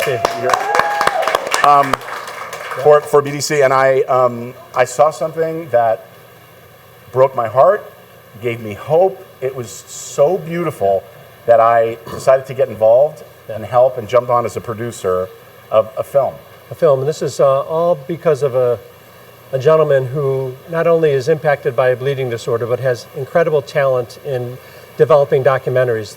Patrick James Lynch is just an example of leadership in action. He's taken his life and he's doing something with it. And he's produced some of the most amazing documentaries. And this one that we're going to talk about a little bit is coming up. It's called Poster Child. And Patrick James Lynch and Amy Board and all the work they've done with the movie Dismissed, the documentary Dismissed, On the Shoulders of Giants. They've done so many things. And these are movies that are about the bleeding disorders community and people in it. And the one that you're about to see, the segment you're about to see, was an interview that I did with him, and you guys supported it. Yes, yeah. NBDF supported the development of this documentary, and we're super excited about it. Yeah, so enjoy this. This is a cute little note he left me. Mom, please wash shirts on dining room table. Love, Ryan. He was good at leaving little notes. This is a poem that my son wrote for me that I just cherish. This is one of the best pictures ever taken of Ryan, and he looks so great. And you would never know that he would not live more than probably 6 months after that. A blood transfusion was how 13-year-old Ryan White got AIDS. 13-year-old AIDS patient suffers from AIDS. To the burden of carrying this fatal disease was added the decision to bar him from school. Many parents were concerned about, is it really going to be safe? The AIDS puzzle is incomplete. We don't have all the pieces of the puzzle for cancer. That doesn't mean that we don't use the pieces that we've got. Ryan White and his family today were in federal court. I had a tiger by the tail. This is a media case. You have become an international celebrity.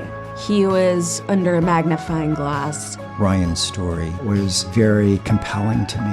I have a lot of things to learn from him. It was the combining of Ryan and the LGBTQ community that made this so important. He basically said, I am an example of millions who have this disease. He became poster child for all of that. People just aren't listening, and we have to make them listen. What we all went through as a family, I don't think there's a day that goes by that I don't think about that.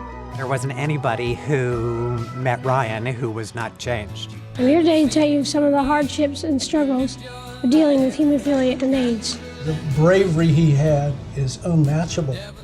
An example of probably the most tremendous courage. He was driven and had a purpose. He was one of the toughest people I've been around. A piece of me went with him. Ryan gave me this gift of this is what fame was able to do. He gave me my life back. I'm fortunate because I get to share Ryan with the world. Kids who make a difference and stand up for themselves and for other people are ones that will be successful. And I can smile for the legacy he's left behind. Candles burned out long before. Someday everybody's going to listen and it's going to be over, and I feel like we've done our job.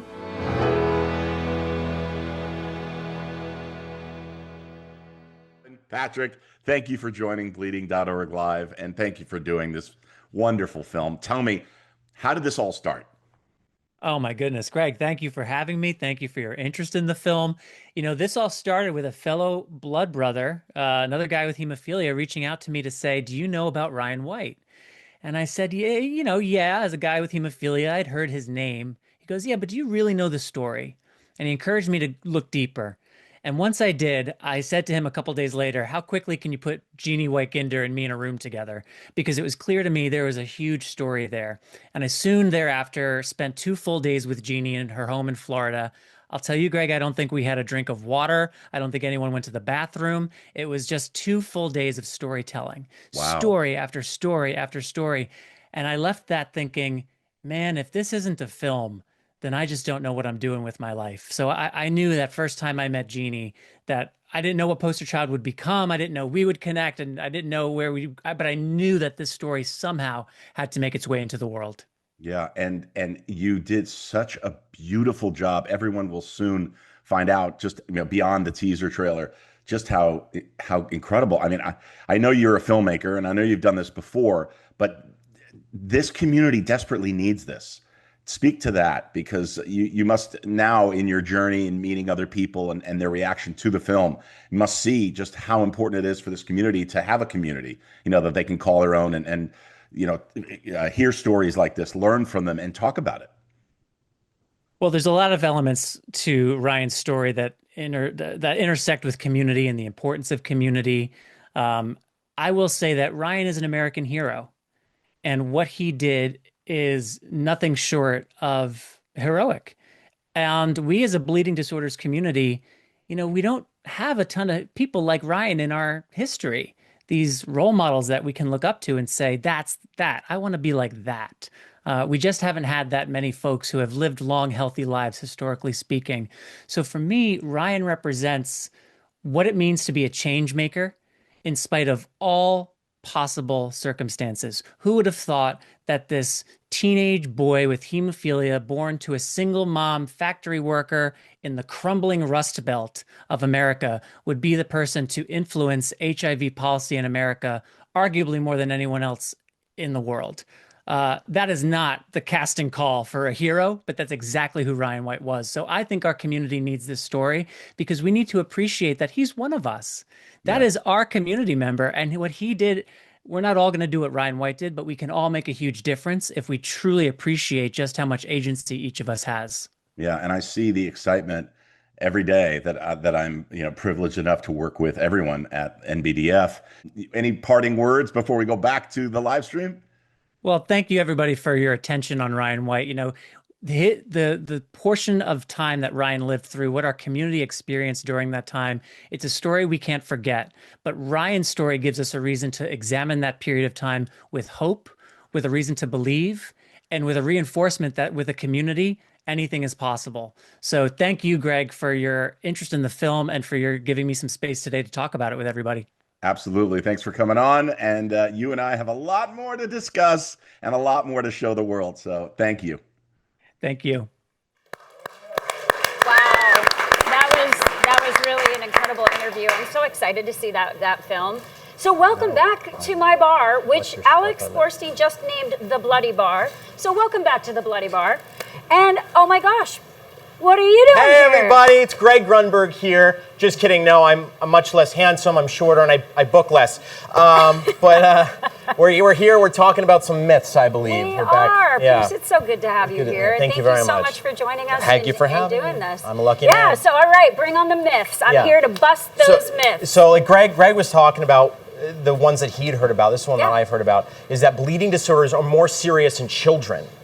Well, so they are serious. Of course. But they're serious for everybody. Right. Right? So not just But there's nothing about youth that makes them... Correct. Yeah. Exactly. Because you're born with your bleeding disorder is exactly the same level that you have throughout your life. Right. So it impacts you throughout every life's transition. Right. So bleeding disorders are lifelong. Yeah. Right?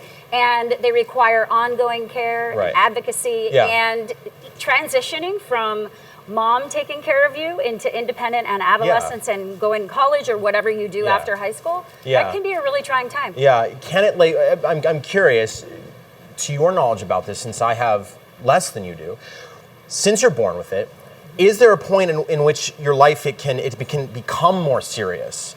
Or is it not, it's not, I mean, obviously it's not universal. No, because every single person is different. That's what right? I'm saying. And your right? activities So are different. Every single person is affected differently by it, and different. There's different kinds, and so that anyway. That was another. But we'll get there because that's another myth that I've heard. Well, and also I have a friend who says if I sit on my couch and I don't move, yeah, maybe I will bleed less. Right. But what kind of a quality of life do I have? No, yeah, right. None.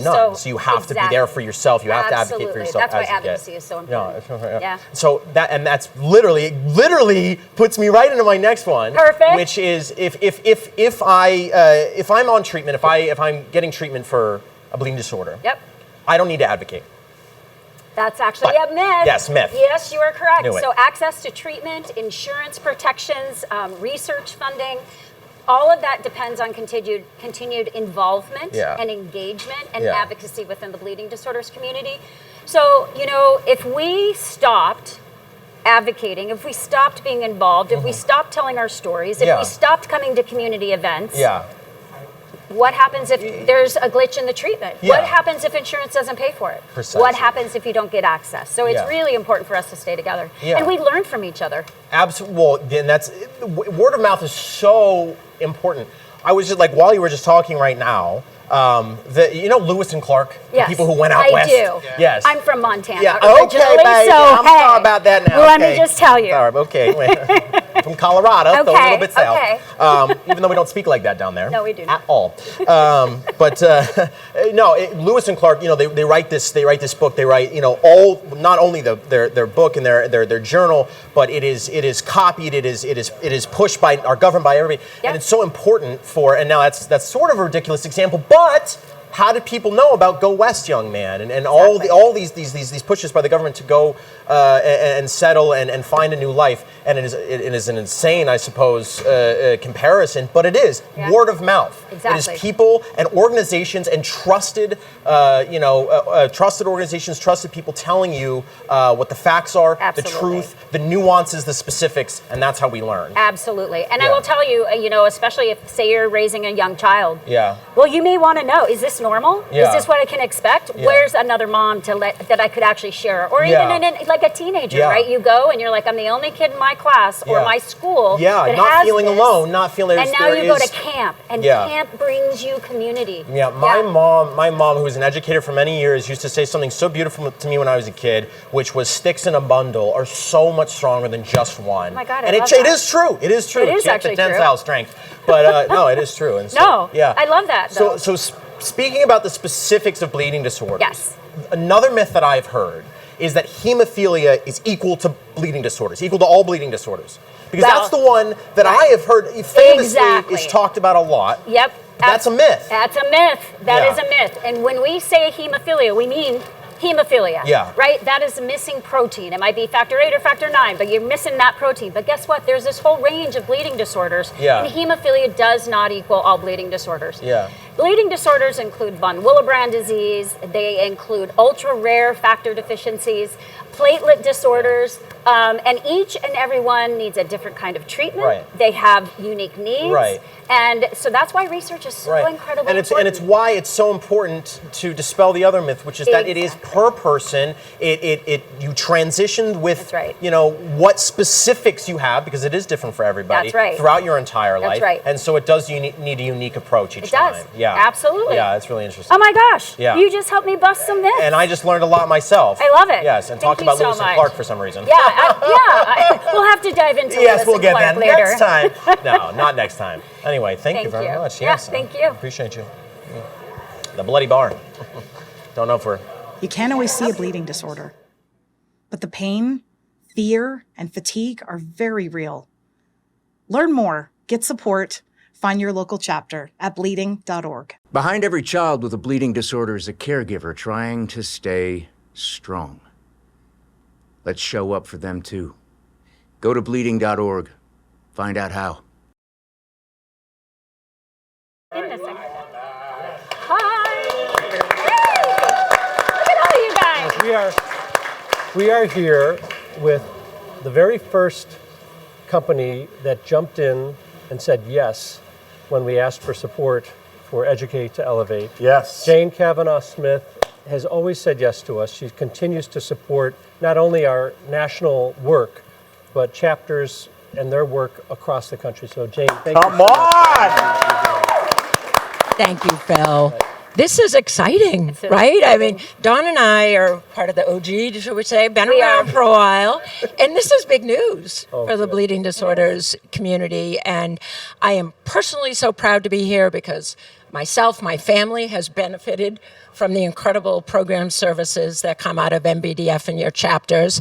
Have to give a shout out to my wicked strong family in New England. Yes. Because despite my dad had hemophilia and I knew I was a carrier and my son was diagnosed and I thought, I got this. I grew up with hemophilia. Right. Very different when you're a mother versus a daughter. And I didn't know what I didn't know. And it was Neha who set me and my family onto a road to success. And it's one of the reasons I think that many of us who are drawn into the community stay with the community. There's a great culture of giving back and pay it forward because we know we were all there who had the questions, who needed the education. Yeah. And right? Professionally, is that what got you into this? It did, Wow. So I'm head of public affairs, patient advocacy for rare blood disorders at Santa Fe. Right. I worked on the nonprofit side at New England Hemophilia Federation of America, and then I decided to come over to industry too. I know Santa Fe is very lucky to have you, and I'm really interested to know more about Santa Fe and your role there and kind of what you're up to these days and maybe what's coming down the pipe for Santa Fe in the coming year or two. Yeah, lots of exciting things going on in this community. We're very proud to have, recently launched 2 new therapies for hemophilia, but the work continues. Our pipeline is strong. I wish I could tell you a little more about it, but stay tuned, more to come. The same thing. Yeah, legal and What's compliance wrong with is a a little thing. insider trading? Come on. Just between us. Exactly, amongst friends. That's exciting, though. I mean, we talked about it earlier. It's for people that are watching out there, and maybe you're struggling or you're finding locking in your therapies the right to know that the future is bright. The pipeline is out there. It's hopeful. It is very hopeful, and I love that word because it really is all about hope. Hope is what moves things. Hope is what makes change.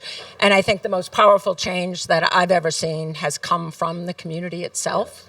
So I think a big part of what we do at Santa Fe is to try and amplify the voice of the community, whether it's for access or for education or to make sure our science is informed by the voice of the community. Sometimes we say, wow, the patient community should have a seat at the table. It's like, no, this is your table. That's right. Right? This is their table, and we are privileged enough to sit there. Okay, as a mom, this is really important. Like, how do you get people comfortable? Or what would you say to somebody, a mom or a parent out there who has to talk to the doctor, has to really insist, especially if it's a girl, that they're getting an advocate? What is your advice? What do you tell them? Because, as a dad, my oldest son has epilepsy, we constantly are told, don't look for a second opinion. You don't want to offend a doctor. You don't want to, and all doctors want to do is get things under control and help. So what do you say to a mom out there? I would just say that no one knows your child better than you do. And it is your job, right? It's in your power to advocate for them. No one knows what they need better than you do. And I love that NBDF uses the term lived experience experts because we have clinical experts. They're amazing. We have experts, across the stakeholders, the different people. And so it's about time that the lived experience have that added to their. That's what we've talked about with the podcast. That's who we want to highlight. We want to talk to people that have lived experience so that again, you can see a mirror image. It's not going to be exactly what you're going through. We see that in epilepsy too, but it's like to see somebody else that has a bleeding disorder going through something, or their child does. It just makes you feel so much more comfortable, and you can learn from that person maybe a little bit easier than you can from, a physician. Absolutely. And we've seen some adorable, great children on our cutaways to the chapters. And when it comes to education, that's one of my favorite things, is to see the kids learn. And then they're standing up tall, educating others. And out of the mouths of babes, I'm telling you, it is so powerful. We've seen it in the offices in D.C., right? I brought my kids. Many of us have brought our kids to sit in the legislator's office. Yeah. They don't want to talk to us. Yeah. They are moved by those children. And so that's another thing NBDF is doing. Yeah. They are building voices and power and advocacy from a very young age. These kids learn it in camp. They learn it at Washington Days. Yeah. And not only does that help them and their family live better with the bleeding disorder, it just makes them better, stronger human beings. Well, like Phil said, when you storm the Capitol, some of the spaces are smaller, so it's good to have kids that can get in. Anything. Oh, sorry. Okay. Let me just say, Dawn and I have had the privilege of visiting many of our chapters around the country.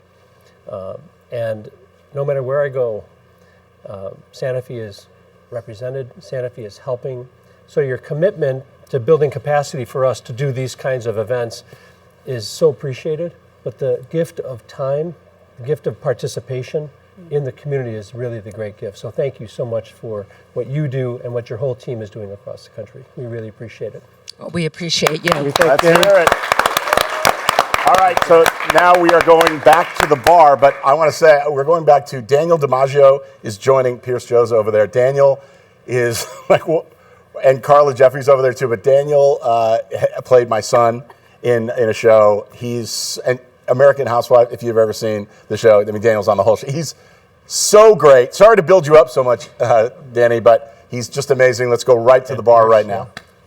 Yeah, you bet. Oh, there we are. Hey, I can see myself. Hey, we're back. We're back with the Lewis and Clark special. No, I'm kidding. I'm here with my friend Daniel. Daniel, how are you doing? I'm amazing. Mets won today. He's very happy. And my dear friend Carla Jeffrey, we're here. We're going to talk to you a little bit. So we're all so very, very young still. Still. We were talking earlier, we have a unique privilege when we are this age in this industry. And I think for all of us, we've had over a decade a piece in the industry. Yeah. Absolutely. Have you not? Yeah. And it's interesting growing up in the industry. When you get success at a young age, you are given, especially in the new age, you're given followers, you're given influence. People will call it influencers because you look at me and you think influencer. Right?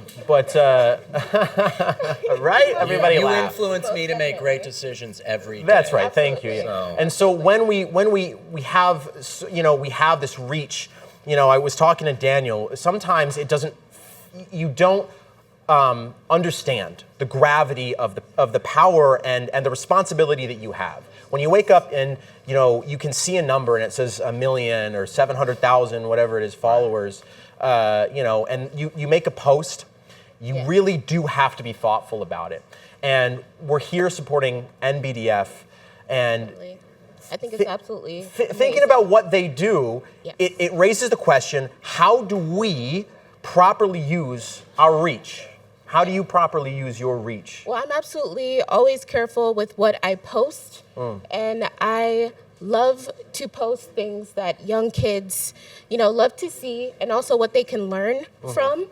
Yeah. And I believe that NBDF is absolutely amazing and something that young kids, especially ones who have disorders, they can absolutely learn from this. So I would love to post about this. Yeah. They can definitely learn from this if they especially have this bleeding disorder. And Daniel was telling me too that it's important to talk about it on our socials, on our platforms, to let them know they're not alone and we're thinking about it.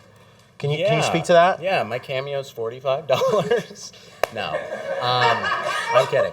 No, you're right. Yeah, you got to use your platform for good, right? That's what it's there for. And I think it's all about, being yourself at the end of the day and truly having something to stand for. Yeah, being truthful, talking about the specifics, the nuance, because truth is, what would you say about truth not being black and white? You were talking about that.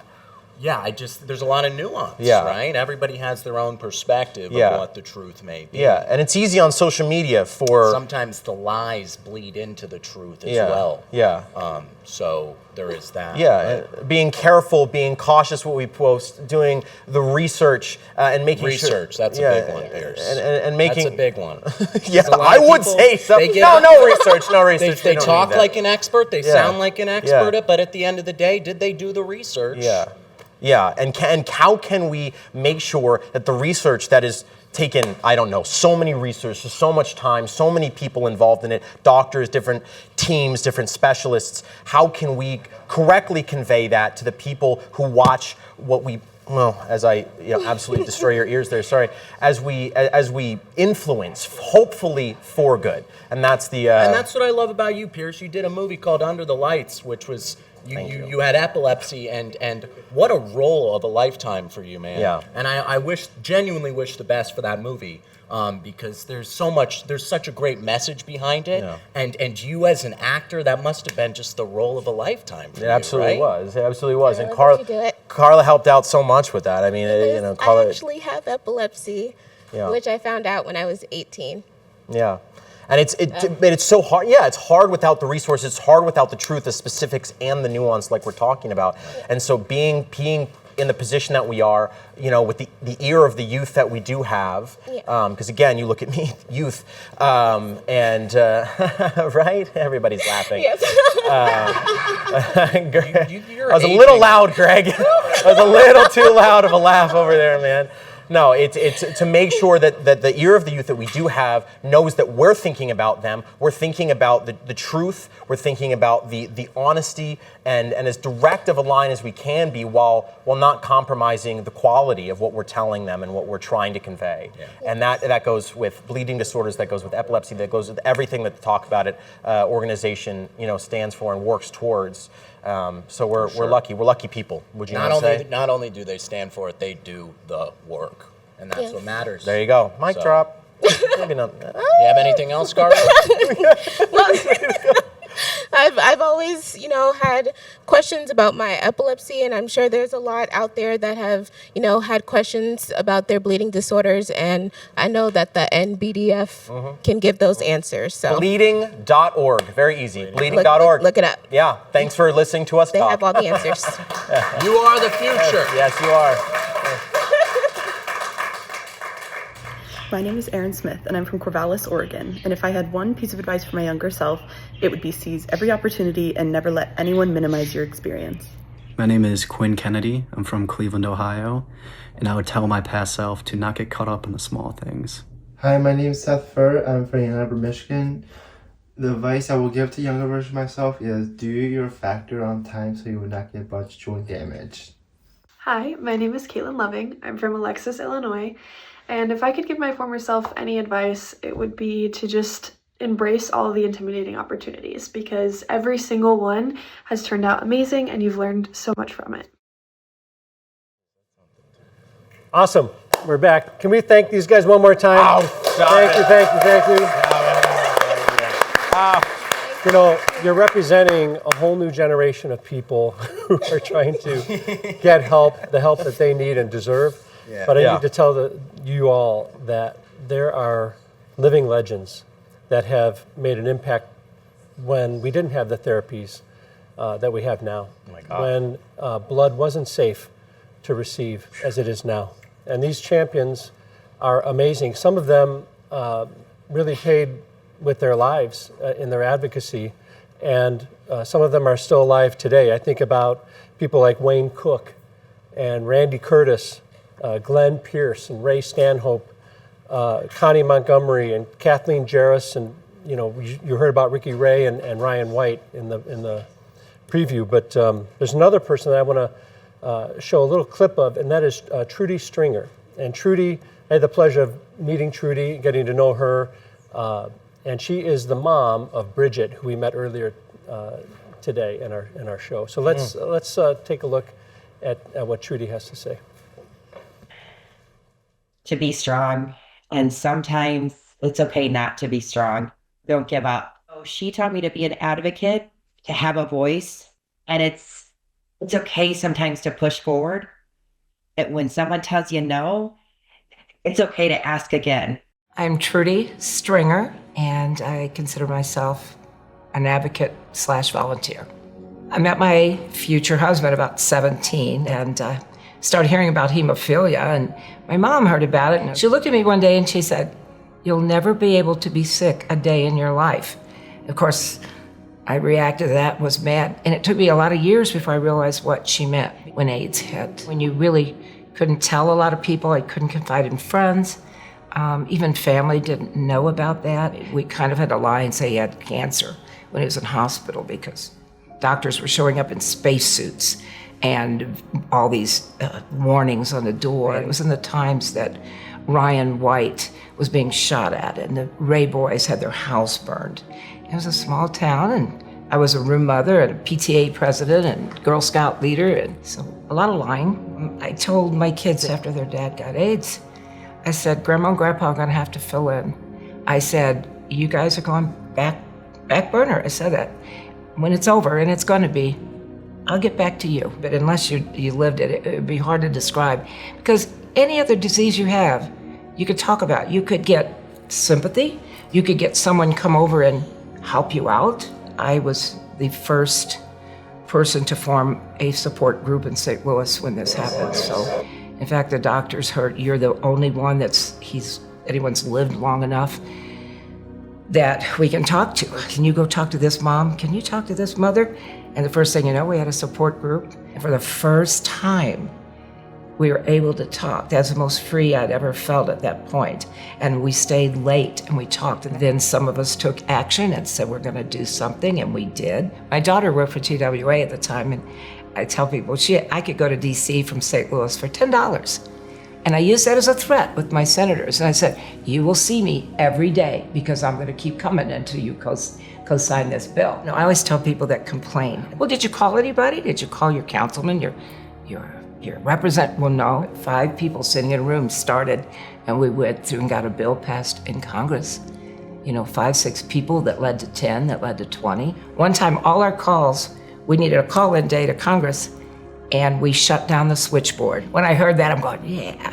Those things give you impetus. They give you courage to carry on. I was sitting next to Val Bias the day it passed in Congress. There were 5 of us. Louise Ray, Ricky Raybill, Val, myself, Kim Bernstein. Oh my gosh, she was the last one. And we cried and held hands. Life expectancy was 15 when I met my husband. And I have a grandson that played soccer and baseball. How do you figure that? So it's just getting better and better. If you could say something to your husband now, knowing how far y'all have come, knowing how proud I have to know he would be of how much you have continued to fight, what would you want to tell him? First thing I'd think of is, I'm sorry you're gone, but look at your girls and what they accomplished. We are family, we are strong, and we are NBDF. Oh, thank you for being a friend. Oh, travel down the road and back again. Your heart is true, you're a pal and a confidant. And if you threw a party and invited everyone you knew, well, you would see the biggest gift would be from me, and the heart attacks would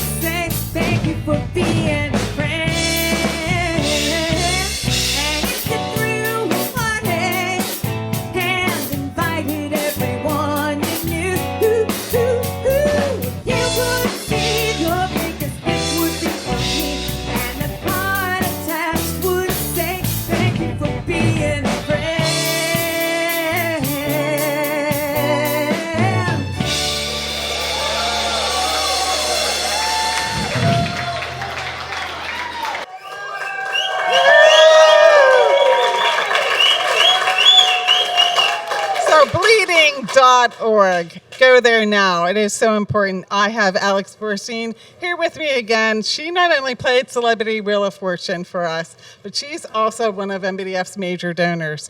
And this evening, just this evening, we've raised $54,000. So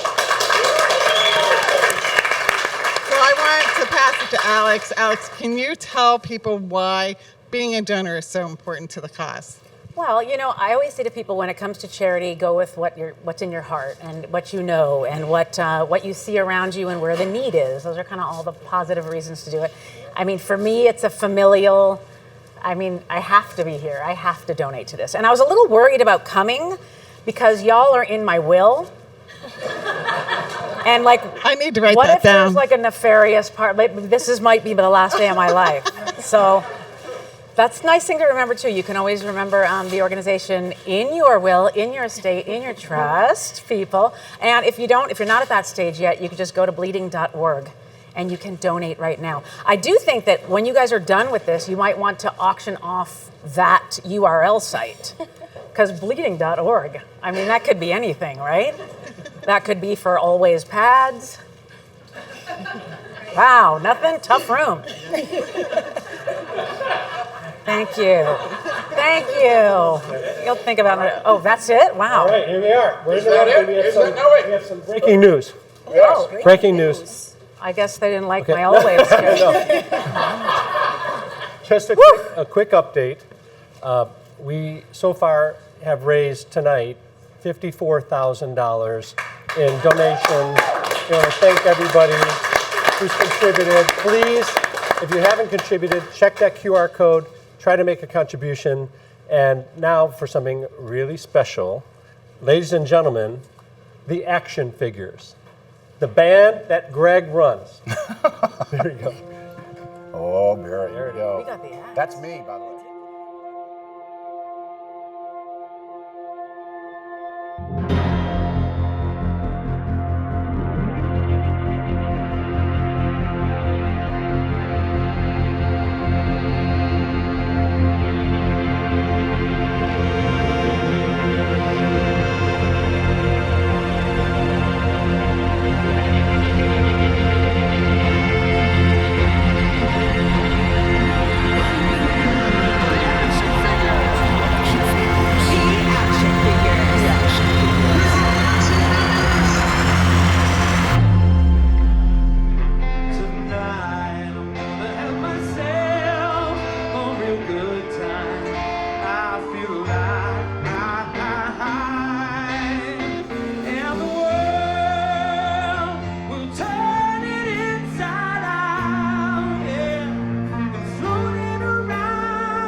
and Diane.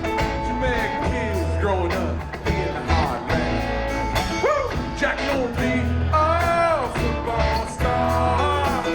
Diane's nippers on backseat of Jackie's car.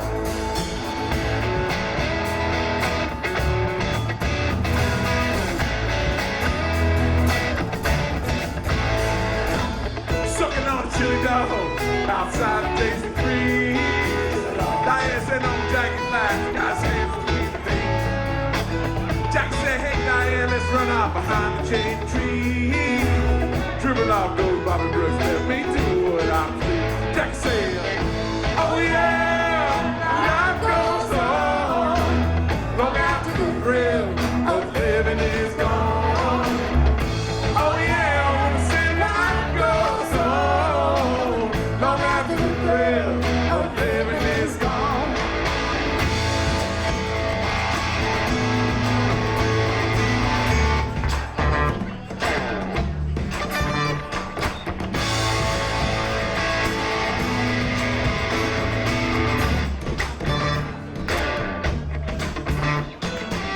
Jackie sits back, collects his thoughts for the moment. Scratches his head, does his best change things. Now then, Diane, we all run off to the city. Diane said, baby, you ain't missing nothing. Jackie said, oh yeah, life goes on. Long after the thrill of living is gone. Oh yeah, see, life goes on. Long after the thrill of living is gone.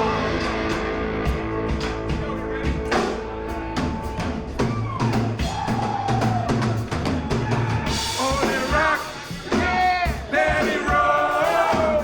Let the bubble bell come and sing my soul. Hold on to 16 as long as you can. Chase it come around real soon, just living there.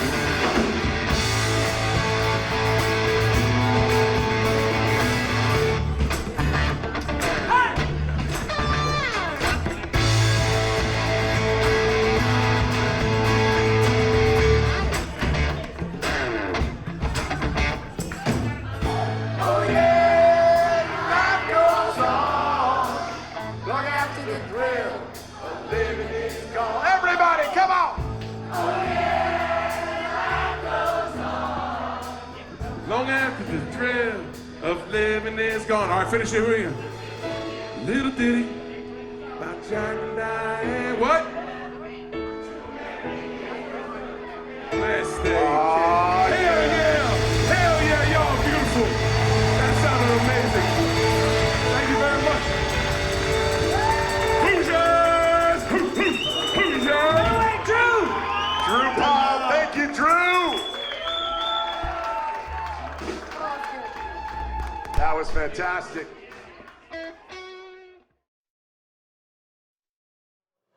Hi, folks. Hey there, it's Alex Borstein. I am back here. I am with Jasmine and Christy, and they've got some important information for you. So if you're watching currently, go ahead and grab your phone and share this stream. Post it, tag us, hashtag it. The more people that see it, the bigger the impact. And find your local chapter. Get involved today. Go to bleeding.org. Oh, I'm just messing this up. Bleeding.org to get involved. The community's here and we're waiting for you. So come join us. Bleeding.org. Do it. I don't know who we're throwing to. Who are we throwing it to? Oh, there we go. Hey everyone. I wish I were there with my buddy Greg Grunberg at this very important live stream for NBDF. I'm actually on location shooting something really fun. But I wanted to take a quick moment to talk about bleeding.org. To all the caregivers out there, you are doing a great job. Please keep going. Keep doing what you're doing because it's the most important work we can do, helping the ones we love. Much more important than the work I'm doing right now. Trust me. I hope you're enjoying the bands and all the amazing folks on the show. And remember to please donate whatever you can. Everything helps. I miss you, Granny. Take care, everybody. We are back. Let's hear it. So by the way, I just want to say, when we did this for epilepsy, we did a 12 hour live for 12 hours. What were we thinking? This is the way to do it. You guys having fun? Oh, yeah.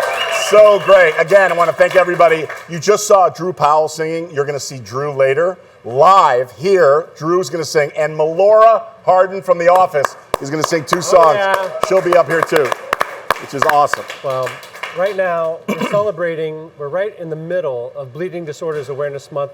We had a great month. We celebrated in Washington, D.C., and chapters celebrated all around the country to raise awareness and educate people about bleeding disorders. It's also Rare Disease Day, and we're celebrating that as well because so many people with bleeding disorders have an ultra rare bleeding disorder. Yeah. And it's very difficult to find therapies for ultra rare bleeding disorders. You know, so many people, we talk about the people who are able to access therapies right now to help control their bleeding. But for some, that road continues and that journey continues. And so right now, let's just take a look at a video of Rare Disease Day, and Greg Grunberg, our own Greg Grunberg, is going to be talking about it. Before that, I just want to thank our sponsors again. Let's hear it for Pfizer. Oh, yeah. Oh, yeah. Let's hear it for Genentech, everybody. Let's hear it for Kedrion. Let's hear it for Sanofi. Sanofi. All right. All right, so enjoy this on Rare Disease Day. Hey there. Why on the last day of February each year do we shine a light on rare diseases? Because it's Rare Disease Awareness Day. With more than 300 million people worldwide living with a rare disease, they may call it rare, but they have a huge impact on those living with one. I want to take a second to highlight a couple of rare blood disorders. The first is hereditary factor X deficiency, or HFXD. It's incredibly rare. Only about 1 in a million people have it, but it can impact anyone regardless of their gender. And because it's so rare, it's often undiagnosed. So if you have abnormal bleeding and you've been tested negative for more common bleeding disorders, it might be worth you having a conversation with your doctor about HFXD. And that goes for you or someone that you know who might be dealing with that. Another is plasminogen deficiency, a very rare condition that can affect different parts of the body, causing lesions on the eyes, gums, ears, and other tissues. Its symptoms are often misdiagnosed, which can delay people getting the answers and the care that they need. Awareness is one of the most important steps toward diagnosis. So, on February 28th, join me in recognizing Rare Disease Day. Show your stripes, spread the word, talk about it. Remember, by helping raise awareness, you're reminding those living with these rare diseases that they are not alone. Thank you. All right, let's hear it. That guy on that video, he's good. He's really good, that guy. I don't know. The voice of God. Exactly, the voice of God. Hardly. Well, let me say, just reiterate that it takes a special investment of time and resources to take the chance that you can find a therapy to address an ultra rare bleeding disorder. And that's exactly what Kedrion has done. And Giorgio Mazzetti is here. And Giorgio, I just want to say thank you so much for all the work that you're doing and your company is doing to help our community. Can we give a round of applause for Giorgio? It's not me, but I work with really dedicated people. We are a small company. We are not a big one, but mighty. The people has a lot of motivation and they love what we do because we serve very small communities. We know them very well. And the passion that they have obviously come through. And that helps us to do really the extra mile always. Yeah, I mean, when I can only imagine getting the diagnosis and knowing and having a doctor say to you, tell you just how rare it is, and to be able to, for the doctor, for the physician to say, but there is a treatment for you. I mean, that must be satisfying. Incredible, because if we think about all the ultra rare diseases, just 5% of them as a therapy. So, which is incredible. So there is a lot of space for research, a lot of space for finding new solutions. So we are investing in research, we invest in innovation, takes time, sadly, but it's a hope. In fact, sometimes we joke because we put in that vial hope and love. It's true. Because hope, because that changed the life for people. Yeah, yeah. And love, because it takes a lot of time to really, and grit to continue to do what we do, even when you have failure, to continue, because there is someone there. Well said, so well said. Need that. You know, there's a community. I also want to thank Klaus Schaefer. Klaus on your team is Klaus is remarkable. The whole team that I've met has been wonderful. I've also had a chance to meet some families who have been impacted by ultra-rare bleeding disorders and who have been supported and helped through your work. Renee and Brock, friends of mine now. We became fast friends when I learned about plasminogen deficiency. And there's also an organization that is led by Becca and her husband. And we're partnering, NBDF is partnering with the Plasminogen Deficiency Foundation to try to coordinate our education efforts, our advocacy efforts, and Becca and her husband have done remarkable work. So we're just so thankful for the whole community that's surrounding and that you're supporting. Honestly, there is a lot that need to be said, because even with the therapies, sometimes patients don't get it. Right. There are a lot of barriers. Maybe education is key. That's what we're Awareness trying- is key. yes. This is a tremendous effort, so I'm really happy that you took that, because you can do a lot. Well, So we're thankful that... I was thinking, the two guys, Daniel, 1 million followers, you just write something there, you are rich. I'm not of a guy that can write a thing, No, but this is what we do at Talk About It, is we reach out to our friends that are, can reach a lot of people and can get the message out. You That's bet. what we're hoping to do with the podcast, is to talk about things that maybe people don't know about, like you're saying. I can't imagine having a rare form and not knowing that there was a treatment for you. And also you need to continue to fight for that. So I love what was said before, follow what the mom says, because they know very well their child more than the parents know. doctor. Right, You bet. And So, Alex because didn't, this Alex is didn't so say that, rare. right? That's not, I don't want to give Alex credit. No, she's fantastic. So. I do want to say, you're headquartered in Italy. Yes, You're in New probably York. you got my accent. Yeah, you so, both, you and, have both. You share time. I remove your joke. No one's buying the accent. Let's just say that right now. No, I'm from Italy. The company is an Italian company now. We are global reach, because we are in many different countries. Right. And especially we have a huge presence here in the US, because we collect plasma here, we transform here as part of the product.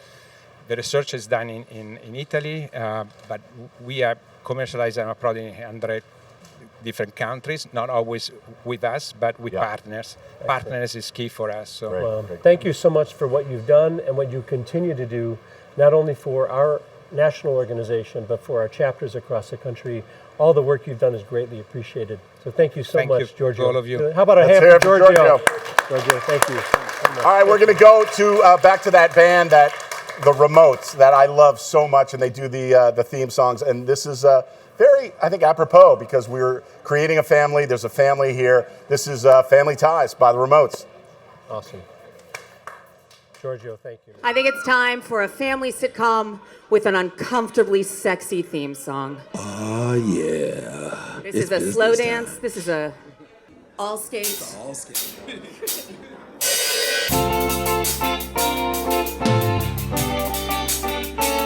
Find that someone special. And cozy up with them. I bet we've been together for 1,000,000 years. And I bet we'll be together for 1,000,000 more. Oh, it's like I started breathing on the night we kissed. And I can't remember what I ever did before. What do we do, baby, without us? What do we do, baby, without us? And there ain't nothing we can't love each other through. What do we do, baby, without us? Sha-na-na-na.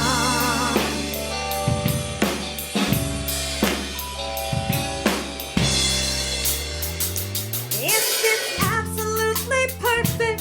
The last puzzle piece. And it all just comes together like we had it planned. Ooh, it's like we share a secret we can never tell. and me will understand. But what do we do, baby, without us? What do we do, baby, without us? And there ain't nothing we can't love each other through. What will we do, baby, without us? Sha-la-la-la.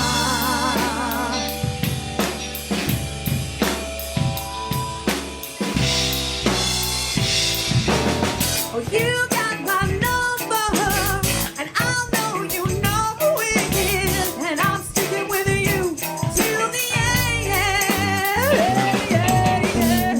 I'm in trouble. That's right. If I ever lost you, I'd spend my whole life looking for you again.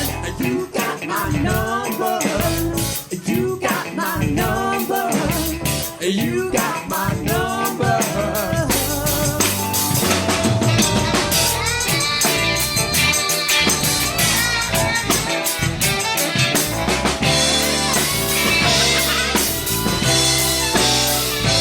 What do we do, baby, without us? What do we do, baby, without us? Each other through. What will we do, baby, without us? Sha-la-la-la.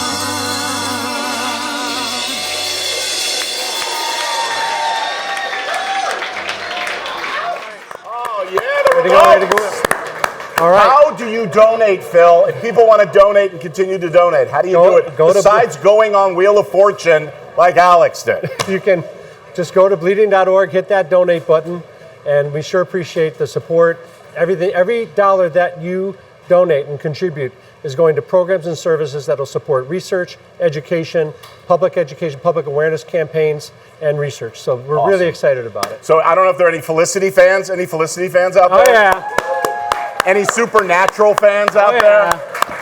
My buddy Rob Benedict, I reached out to him and I said, Rob, and he wanted to be here to perform live, but he couldn't because he's shooting something. He sent this in. It's so amazing. He's such a powerful musician, great actor, but great musician. Check out Robbie Benedict right now. Hey everybody, it's Rob Benedict. How are you? How's it going? Thanks for having me. This is a song that I'm going to sing for you and play the guitar. And this is by Glenn Hansard.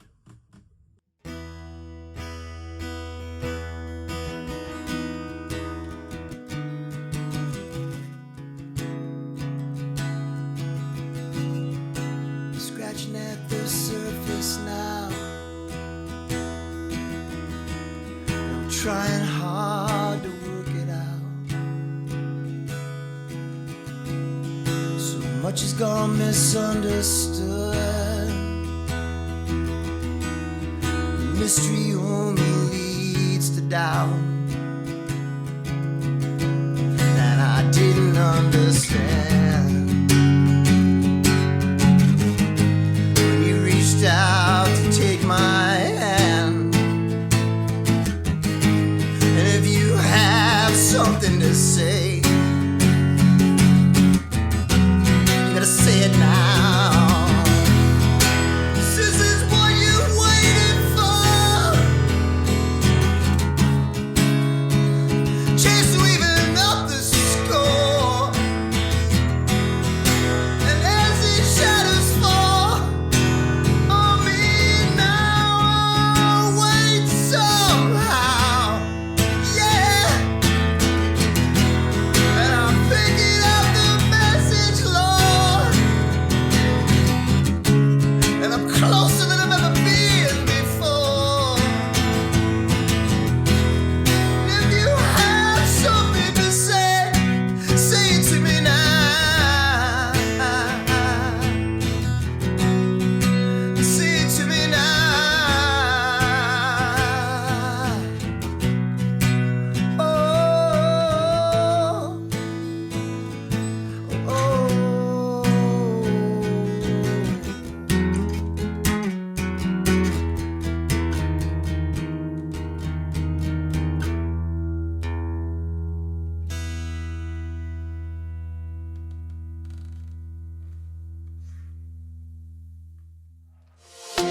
If your period lasts longer than 7 days, if you bruise easily, if bleeding won't stop, if you're feeling alone, there's treatment.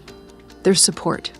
There's a community waiting to wrap their arms around you. Heavy periods are not okay, and you don't have to suffer through them. There are ways that we can treat that. They often are a sign of an underlying issue, and they can lead to other medical issues as well. It's very important that we talk about and we share how bleeding disorders impacts the life of someone with a bleeding disorder, especially those born female. After I got my diagnosis, I opened up to this world of like medication and like, this is not normal to bleed like this, and you have this bleeding disorder, and there is ways that you can treat to not look like this all the time and hurt all the time. You can't always see a bleeding disorder, but the pain, fear, and fatigue are very real. Imagine living with unexplained bleeding for years, only to be told it's all in your head. There are a lot of women and girls who are affected by hemophilia, and unfortunately, it's going to take a long time and a lot of work to change that underlying belief and feeling that people have that women cannot be affected. We still have that bias and that misinformation that there's an assumption women can't have a bleeding disorder. And it spills beyond hemophilia into other bleeding disorders. So it's very hard to get diagnosed. You deserve answers quickly. You deserve respect now. Being able to get that through to medical professionals, especially ones that have been in the hematology department for so long, is difficult sometimes because a lot of the times they can be very stuck in their ways. And you deserve care that sees you. We are NBDF. When you or your child is diagnosed with a bleeding disorder, the first question is often, where do I turn? For thousands, the answer is their local National Bleeding Disorders Foundation. I have friends that I've called at 1 o'clock in the morning when my child was little. What do I do? Those lifelong friendships and support are so important. If you're not already connected, I've seen some people say, I didn't know that there were this many people with hemophilia or bleeding disorders around. I didn't know. This is where you come to get answers. This is where you come to get support. This is what's going to move you forward with the treatment people need. From first diagnosis to first infusion, to first steps toward advocacy, local chapters turn awareness into action. NBDF chapters aren't just support groups, they're lifelines. Whether you're excited, you're joyful, you're sad because your new son is diagnosed with a bleeding disorder, you have a daughter and maybe she is not getting the right treatment or she's not being heard, this is where you come to get answers. This is where you come to get support. Chapters host events, and these events are to get communities active, to provide social support, to have educational sessions, put out the latest information, and to make sure that patients are interacting with the system. This is a way of creating community. You should find your local NBDF chapter because it will provide you a community of people who are experiencing what you experience every day. We're all different from different backgrounds that look different, are different, have different cultural upbringing, yet we come together to uplift, encourage, and motivate each other. So find your local chapter at bleeding.org. Thank you to all my friends. You see that? It's just like, this is what I was talking about. I reached out to all the friends, all the people I've worked with, people in my band, obviously, but everybody said yes. Everybody wants to help us, guys. They really do, and I can't thank you enough. Thank you to everybody that has, over the last, few months, helped out with this. It's your friends, it's your community, and we have a community as well. We're just so thankful. Everything to us is about community. Everything we do at the national organization needs to funnel to the community. Otherwise, it's not worth doing. Yep. And to that end, let's watch a couple of clips about what it means to be part of a community.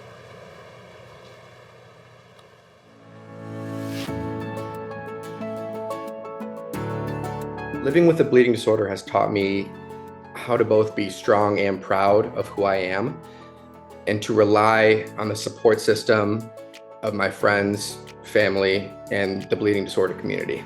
I used to think living with a bleeding disorder meant hiding from my mom, hiding my joint bleeds, Always watching my every step, wondering if I banged my elbow on that door jamb, is that going to be a bleed tomorrow or overnight?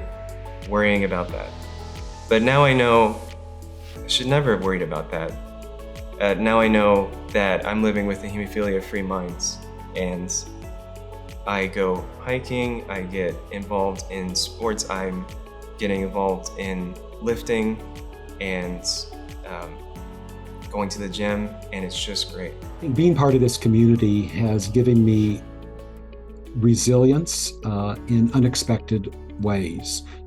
We've developed enormous coping skills, and I think I am who I am today because of my hemophilia. It has empowered me in ways that probably were unimaginable when I was a young child. No one with a bleeding disorder should ever be told, like I was when I was a young child, that you're going to die young. That's not the reality today. Today, no one with a bleeding disorder should be told that they can't do something. They first should be told, let's figure out how we can help you achieve that. Early treatment mattered for us because it allowed my sons to live a life in which they're not even sure that they have hemophilia. The first time I attended an NBDF event, I felt like I belonged. The support of our community means everything, because without that support, we wouldn't have made it as far as we have. And a lot of people, I myself included, probably wouldn't have had the resources to get as far as I've come or to keep going. And NBDF has meant, let's see, we're all together. I don't just think of me, I'm all by myself, or the world's against me, or why'd it have to happen to me? It's family now, so we're all together on this. And I can look back and say, hey, I can call on you, or you can call on me for something. I remember very clearly being on an elevator with a new dad and him telling me, you're the first person that I've ever met. You know, I see you and I know my son's gonna be okay. That's absolutely why we're here. If you're feeling alone right now, just know that everyone in the bleeding disorder community has your back, and you've always got a place with us. Equity in healthcare starts with acknowledgement of past and present discrimination, racism, and inequities in our system. Because we can't acknowledge that these things are here, and this can be along race, gender, women and girls, for all those different reasons. But we have to acknowledge that they happened and that they're still happening, so that we can say, okay, now how can we work to provide access to break down these barriers that have been created? The biggest barrier to diagnosing women and girls with bleeding disorders is systemic sexism and misogyny, where we have accepted that periods are awful and that people should struggle through them. If we truly listened, we would hear the voices of those who are marginalized. If I could change one thing in how medicine treats women and girls, it would be believing the patient in front of you. Youth leadership is important because we are the next generation. We are the next leaders, and our organizations and programs are not going to continue unless we step up and take that charge. The next generation of individuals living with a bleeding disorder will have unimaginable possibilities. The future is indeed bright. The research pipeline is robust. We are building a future where physicians, scientists, nurses, and other clinicians come together with lived experience experts to improve the care for everyone with a bleeding disorder. The moment I finally felt hope was when I knew my son was going to be okay, and that the treatment options that were available to us were going to elevate his quality of life far beyond anything that my hemophilia family had ever experienced before. I love that. Let's hear it. That was awesome. We're back now again with Michelle Kim and with Dr. Kwan, and we just wanted to share a little bit, kind of two different topics, but we just wanted to talk a little bit about treatments and therapies and how they've changed, and then maybe just have a little bit of a story of hope for our community. And Dr. Kwan, why don't I start with you and just ask, how have treatments changed in your experience as a physician? How have you seen treatments change? In the last 20 to 25 years, the treatment has gone from being reactive, meaning we treat on demand, to being proactive so that people can live more normal lives. And so the treatments have gone from simple replacing therapies to these amazing non-factor therapies, which work slightly differently, but it just takes the burden of treatment. So treatments were every other day intravenous. Now they can be subcutaneous. Even the longest treatment is once every 2 months, but then you can do once weekly, you can do every 2 weeks, once a month. So just That's lots a big of different difference. That's a big difference huge from the way difference. it used to be. And so it just takes that burden of treatment away from the patient so they can live their lives. That's great. That's so impressive. And when you think about that alone, you think about what hope that brings to a family. And just to broaden that out a little bit and think, Michelle, when you think about your own experience and how the community has played a role in your life and how you've helped give back to the community for many years, maybe you can share a little bit about your message of hope for the community. Yeah, I think just to you make sure everyone understands exactly what Dr. Kwan is saying. When she says that the treatment was intravenous, it means that you as a mom, or you as a mom teaching your child, you're teaching them how to shoot up. You are accessing a vein with a needle to your 3-year-old and pushing in their clotting factor medication. And I can't tell you how, on a personal note, traumatizing it is. Yes. To a 2-year-old, 3-year-old, whatever, to create this pain to your child who doesn't understand what you're doing, but you are actually saving their life. And so now going to treatments that are actually sub-Q, and what we mean by sub-Q is like a little under the skin shot, not to minimize it, but let me tell you, day and night difference between trying to find a vein, putting a tourniquet on your kid's arm, and putting in this medicine. And let me tell you, you don't want to miss, because that medicine that you're infusing is $5,000. You do not want to make a mistake.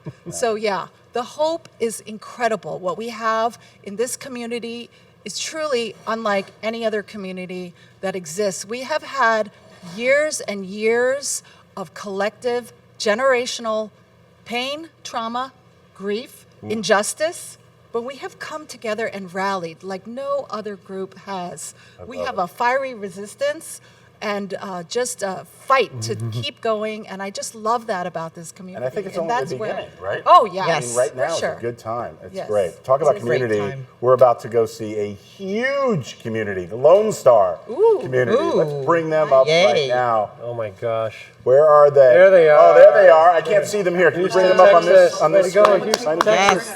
Let's give them a hand.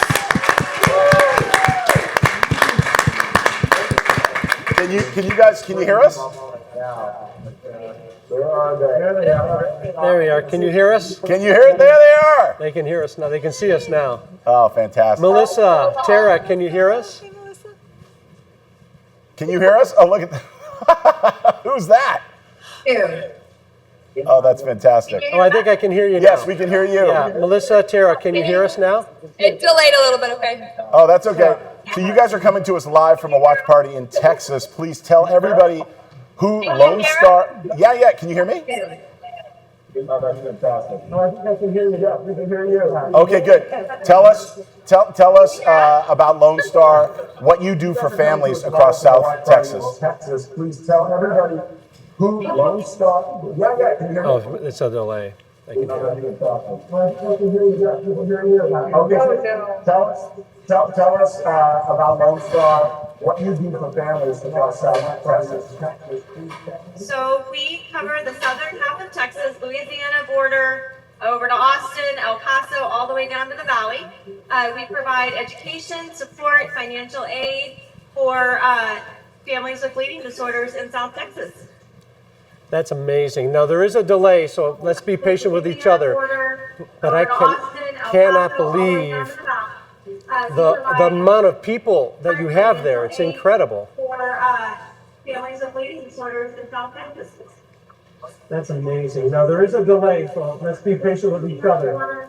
But I can't believe the amount of people that you have there, it's incredible. Look at that! Look at that crowd! Yeah. Can you scroll? Ken, can you scroll, please? The amount of people. Melissa, if you can hear me, your son has hemophilia, and that's what brought you into this bleeding disorders world. What does a night like this mean to you and your family? Melissa, if you can hear me, your son has hemophilia, and that's what brought you into this bleeding disorders world. What does a night like this mean to you and your family? Well, this night, a lot. To have this many people have the support for a national organization is amazing. Bring bleeding disorders to the forefront and raise awareness. I love it. And you look like you have a huge room filled with beautiful people there. And everybody seems pretty fired up. What do you say to everyone who is watching tonight? Love it. You look like you have a huge room filled with beautiful people there. And everybody seems pretty fired up. What do you say to everyone who is watching tonight? Support bleeding disorders. There are a lot of people that are affected, and you can make a huge impact. I'm going to ask Tara a question.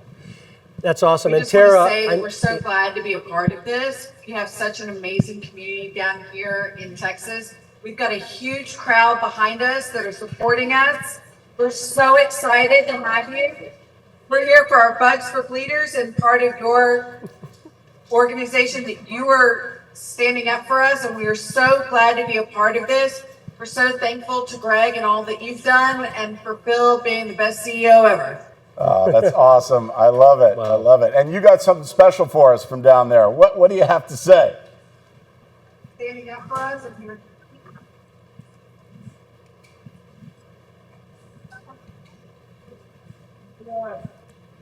Awesome. I love it. I love it. And you got something special for us from down there. What do you have to say? Well, we just want to say we want to give it back to the action figure. The action figures. Let's hear it for part of my band, my friend Nick Marzak and Drew Powell. Take it away, guys. wow, that's amazing. What a group. I love you too, buddy.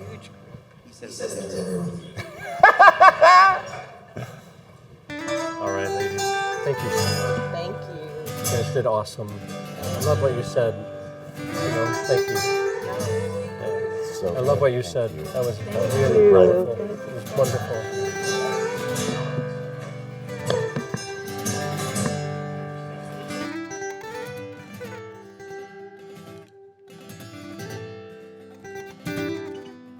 Gravity working against me. Oh, gravity wants to bring me down. Oh, I'll never know what makes it all the love that his heart can stand. Want it all, throw it all away.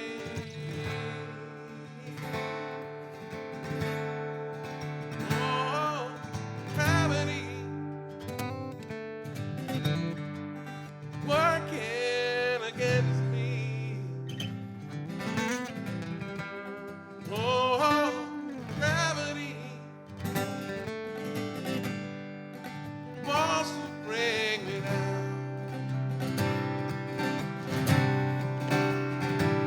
Oh, twice as much, ain't twice as good. Yes,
That's Drew Powell, ladies and gentlemen. Nick Marzak, everybody. Thanks. Thank you. Hey.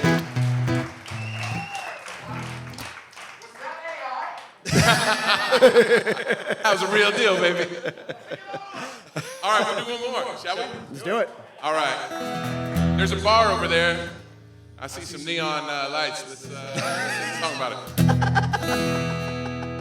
The country fans out there. Here we go. You start that.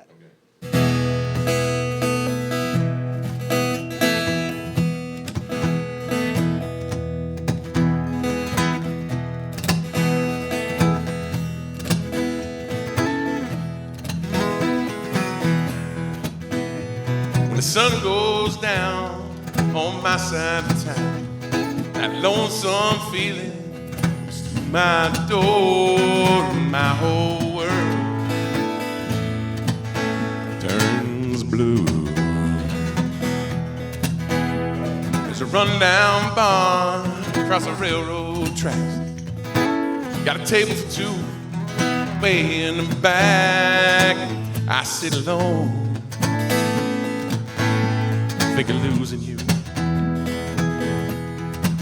I spend most every night beneath the light of the neon moon.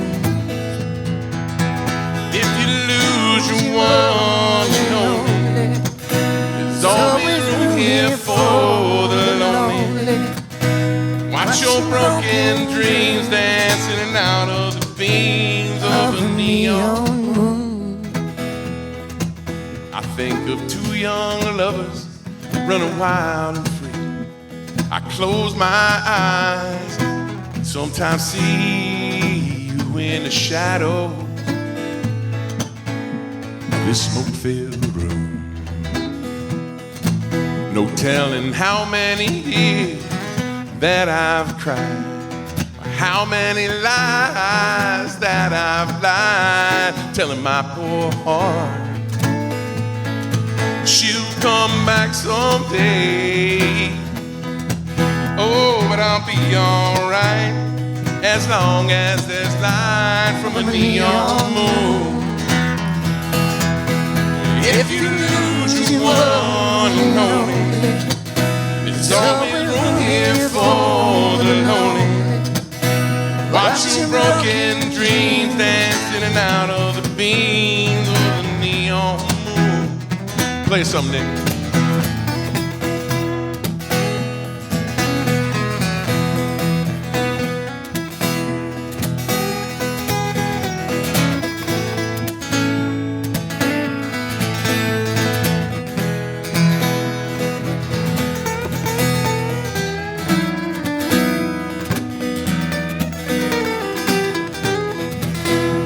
Yeah. The jukebox plays on, drink by drink. The words of every sad song to say what I think. Hurting inside of me ain't never gonna end. Oh, but I'll be alright as long as there's light from a neon moon. Alright, sing with me if you know it. Hey, if you lose your one and only, there's always room here for the lonely. Watch your broken dreams dancing in and out of the beam of a neon moon. One more time. Oh, if you lose your one and only, there's always room here for the lonely. Watch your broken dreams dance in and out of the beam of a neon moon. Watch your broken dreams dance in and out of the beams of a neon moon. Watch your broken dreams dance in and out of the beams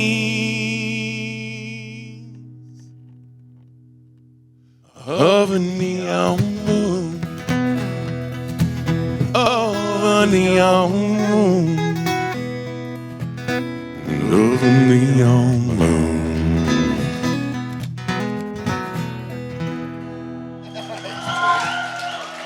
Thanks everybody.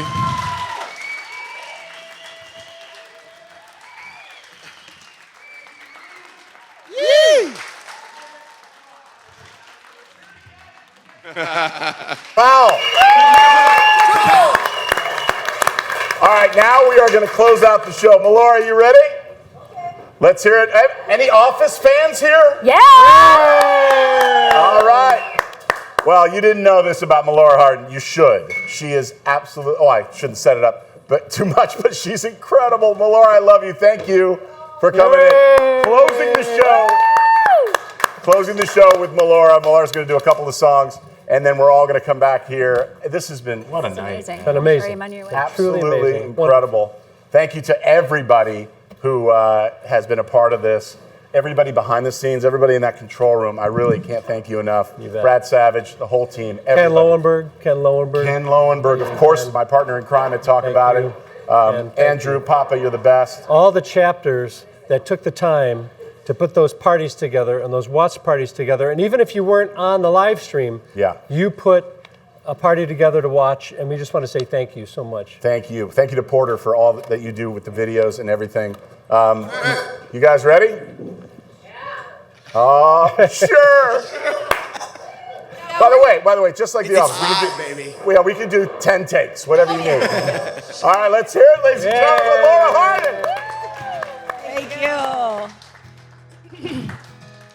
I love this song. I did this movie called The Hannah Montana Movie. And Miley would come in and she'd be getting her hair and makeup done. And she played this demo and she was singing along to it. And I was like, that's an amazing song. And I thought it was really appropriate for tonight and what we're all doing here. And just supporting, how hard things can be. And we got to just keep going. That's really the key, right? I can almost see it, that dream I'm dreaming, but there's a voice inside my head saying, you'll never reach it. Every step I'm taking, every move I make feels lost with no direction. My faith is shaken, but I gotta keep trying. Gotta keep my head held high. There's always gonna be another mountain. Always gonna wanna make it move. Always gonna be an uphill battle. Sometimes I'm gonna have to lose. Ain't about how fast I get there. Ain't about what's waiting on the other side. It's the climb.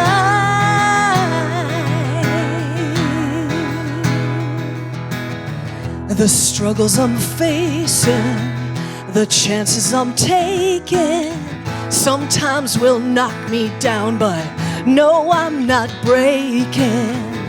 I may not know it, but these are the moments I'm gonna remember most. Yeah, just gotta keep going, and I gotta stay strong.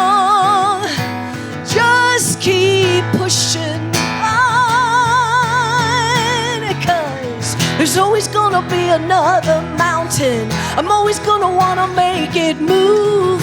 Always gonna be an uphill battle. Sometimes I'm gonna have to lose. Ain't about how fast I get there. Ain't about what's waiting on the other side.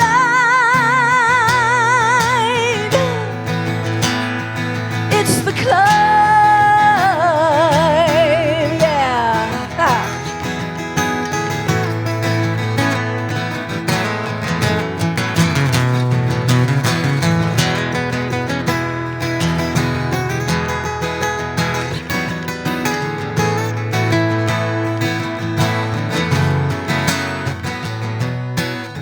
There's always gonna be another mountain. I'm always gonna wanna make it move. Always gonna be an uphill battle. Sometimes I'm gonna have to lose. Ain't about how fast I get there. Ain't about what's waiting on the other side.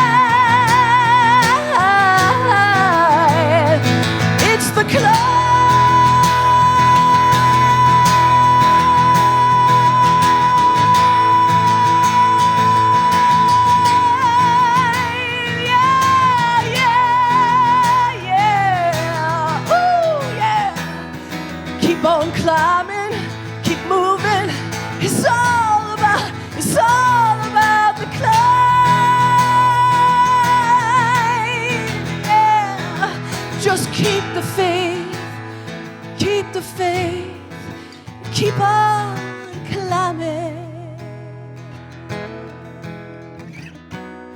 Keep on climbing. It's all about the climb.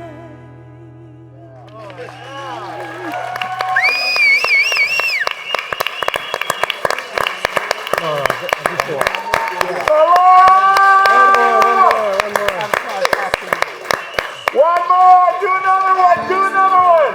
Oh, we're gonna do another one. Yeah! I had to apologize because I started at a half step lower than we had rehearsed, and so It's a harder place for me to I like belt to keep you on your lower. toes. I like the higher. I like the higher. But it's okay. It's all right. It all worked out okay.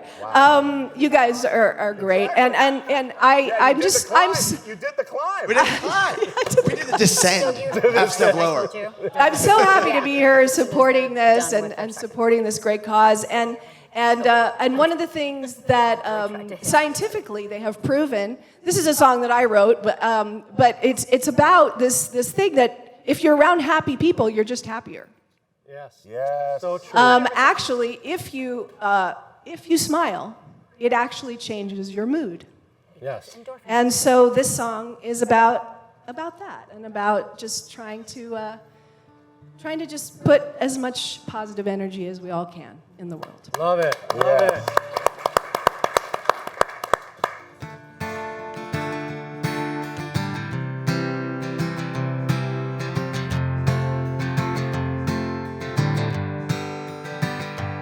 Get so heady, life's just messy, not picture perfect, tied with a bow. We learned a lot, then we forgot, and gotta remember all that we know. So grab the moment, goes quickly, don't it? And before you know it, will all be old. The world keeps spinning if you lose a winner, so just keep on trucking right down the road. And smile all that you can. Make friends, be your own best woman, your best man. Laugh until you cry. Be kind without a thank you or reason why. And smile, smile, smile. It's hard to get it, then we regret it when it's not the prize we thought it would be. We talk and try to walk the line, but sometimes fall between. There's a ton of choices and different voices. Some take us out, some build us up. Gotta find our own train, make our own way, inside out and downside up. And smile all that you can. Make friends, be our own best woman, our best man. Laugh until we cry. Make friends without a thank you or reason why. And smile, smile, smile. Come on, smile, smile, smile.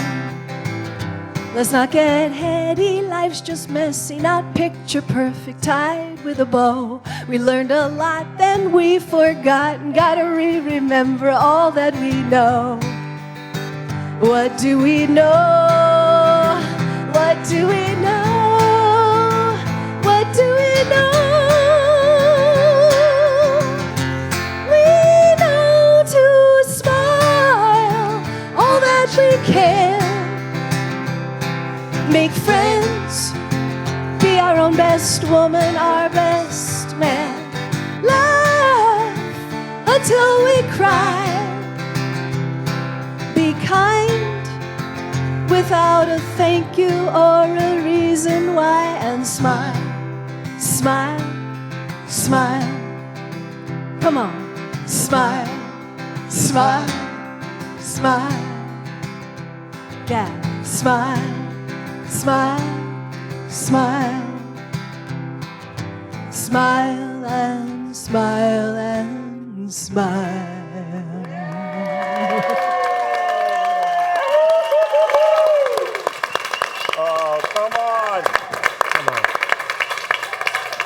that was so beautiful. Thank you. Melora, I'd awesome. like to thank you for having me. Yay. Oh, you're the best.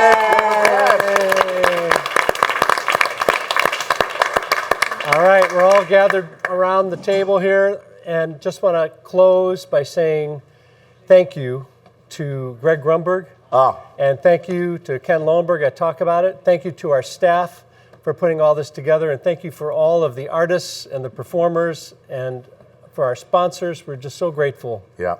I just want to say a couple things. When you hear the words, you have hemophilia, or you have von Willebrand disease, or you have an ultra-rare bleeding disorder, when you hear those words, you can be very, very frightened. You can feel lonely. But I'm here to tell you that you have a whole family around you. Everybody from the physicians, the clinicians, and the HTC professionals to your chapter leadership. God bless you. Your chapter leaders, all of the people who work so hard every day in different communities around the country. You have our national staff. You have our national board of directors, headed by Susan Hartman and our immediate past chair, Ryan Griffith. We also have some national board members here. Paul Empey and Dr. Richard Metz is here with his wife, and they just represent the kindness and the leadership that surrounds you. And you just need to know that as you're going through your therapy trial and error, trying to figure out what's going to work for you, you're not alone. We're right there with you. You can get the education you need. You can get the advocacy that you need to get the access to the therapies that you deserve. And so we just want you to know you're not alone. You have a family around you, and NBDF is that family. And we just I want to close by giving a toast. When Jill and I toast, we toast to the past, present, and future. And so what I'd like to do is if you have a glass at home or at your watch party or wherever you are, just raise a glass and let's toast to the past and the heroes that sacrifice to make it possible for us to have the therapies we have today. Yeah.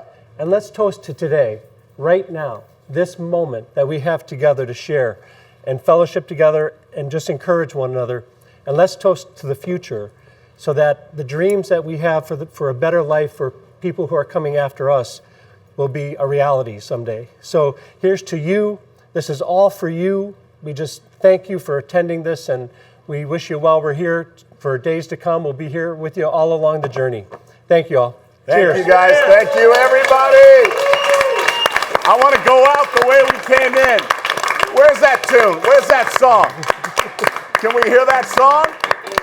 Oh, man. Oh, let's go. Come on. Oh. It ain't over. Life ain't never been golden as it's ever been. All right. Way to go, guys. Way to go. Way to go. Way to go. Way to go. Way to go. Way to go. Never been colder than it's ever been. Way to go. Way to go. Cool. Thank you, everybody. That was so good. Come on, come on, come on. Back in the day when we were cool, we used to kick it in the park. Just get on your bike, ride it over to the park. You would go left, I would go right. Just get on your bike, ride it over to the park. I would go left, you would go right. Just get on your bike, ride it over to the park. Then I go left, you would go right. Get on your bike, ride it over to the park. Real you, it ain't over, never been. Life ain't never been colder than it's ever been. Real you, it ain't over, never been. Life ain't never been colder than it's ever been. Back in the day when we were cool, we used to kick it in the park. Just get on your bike, ride it over.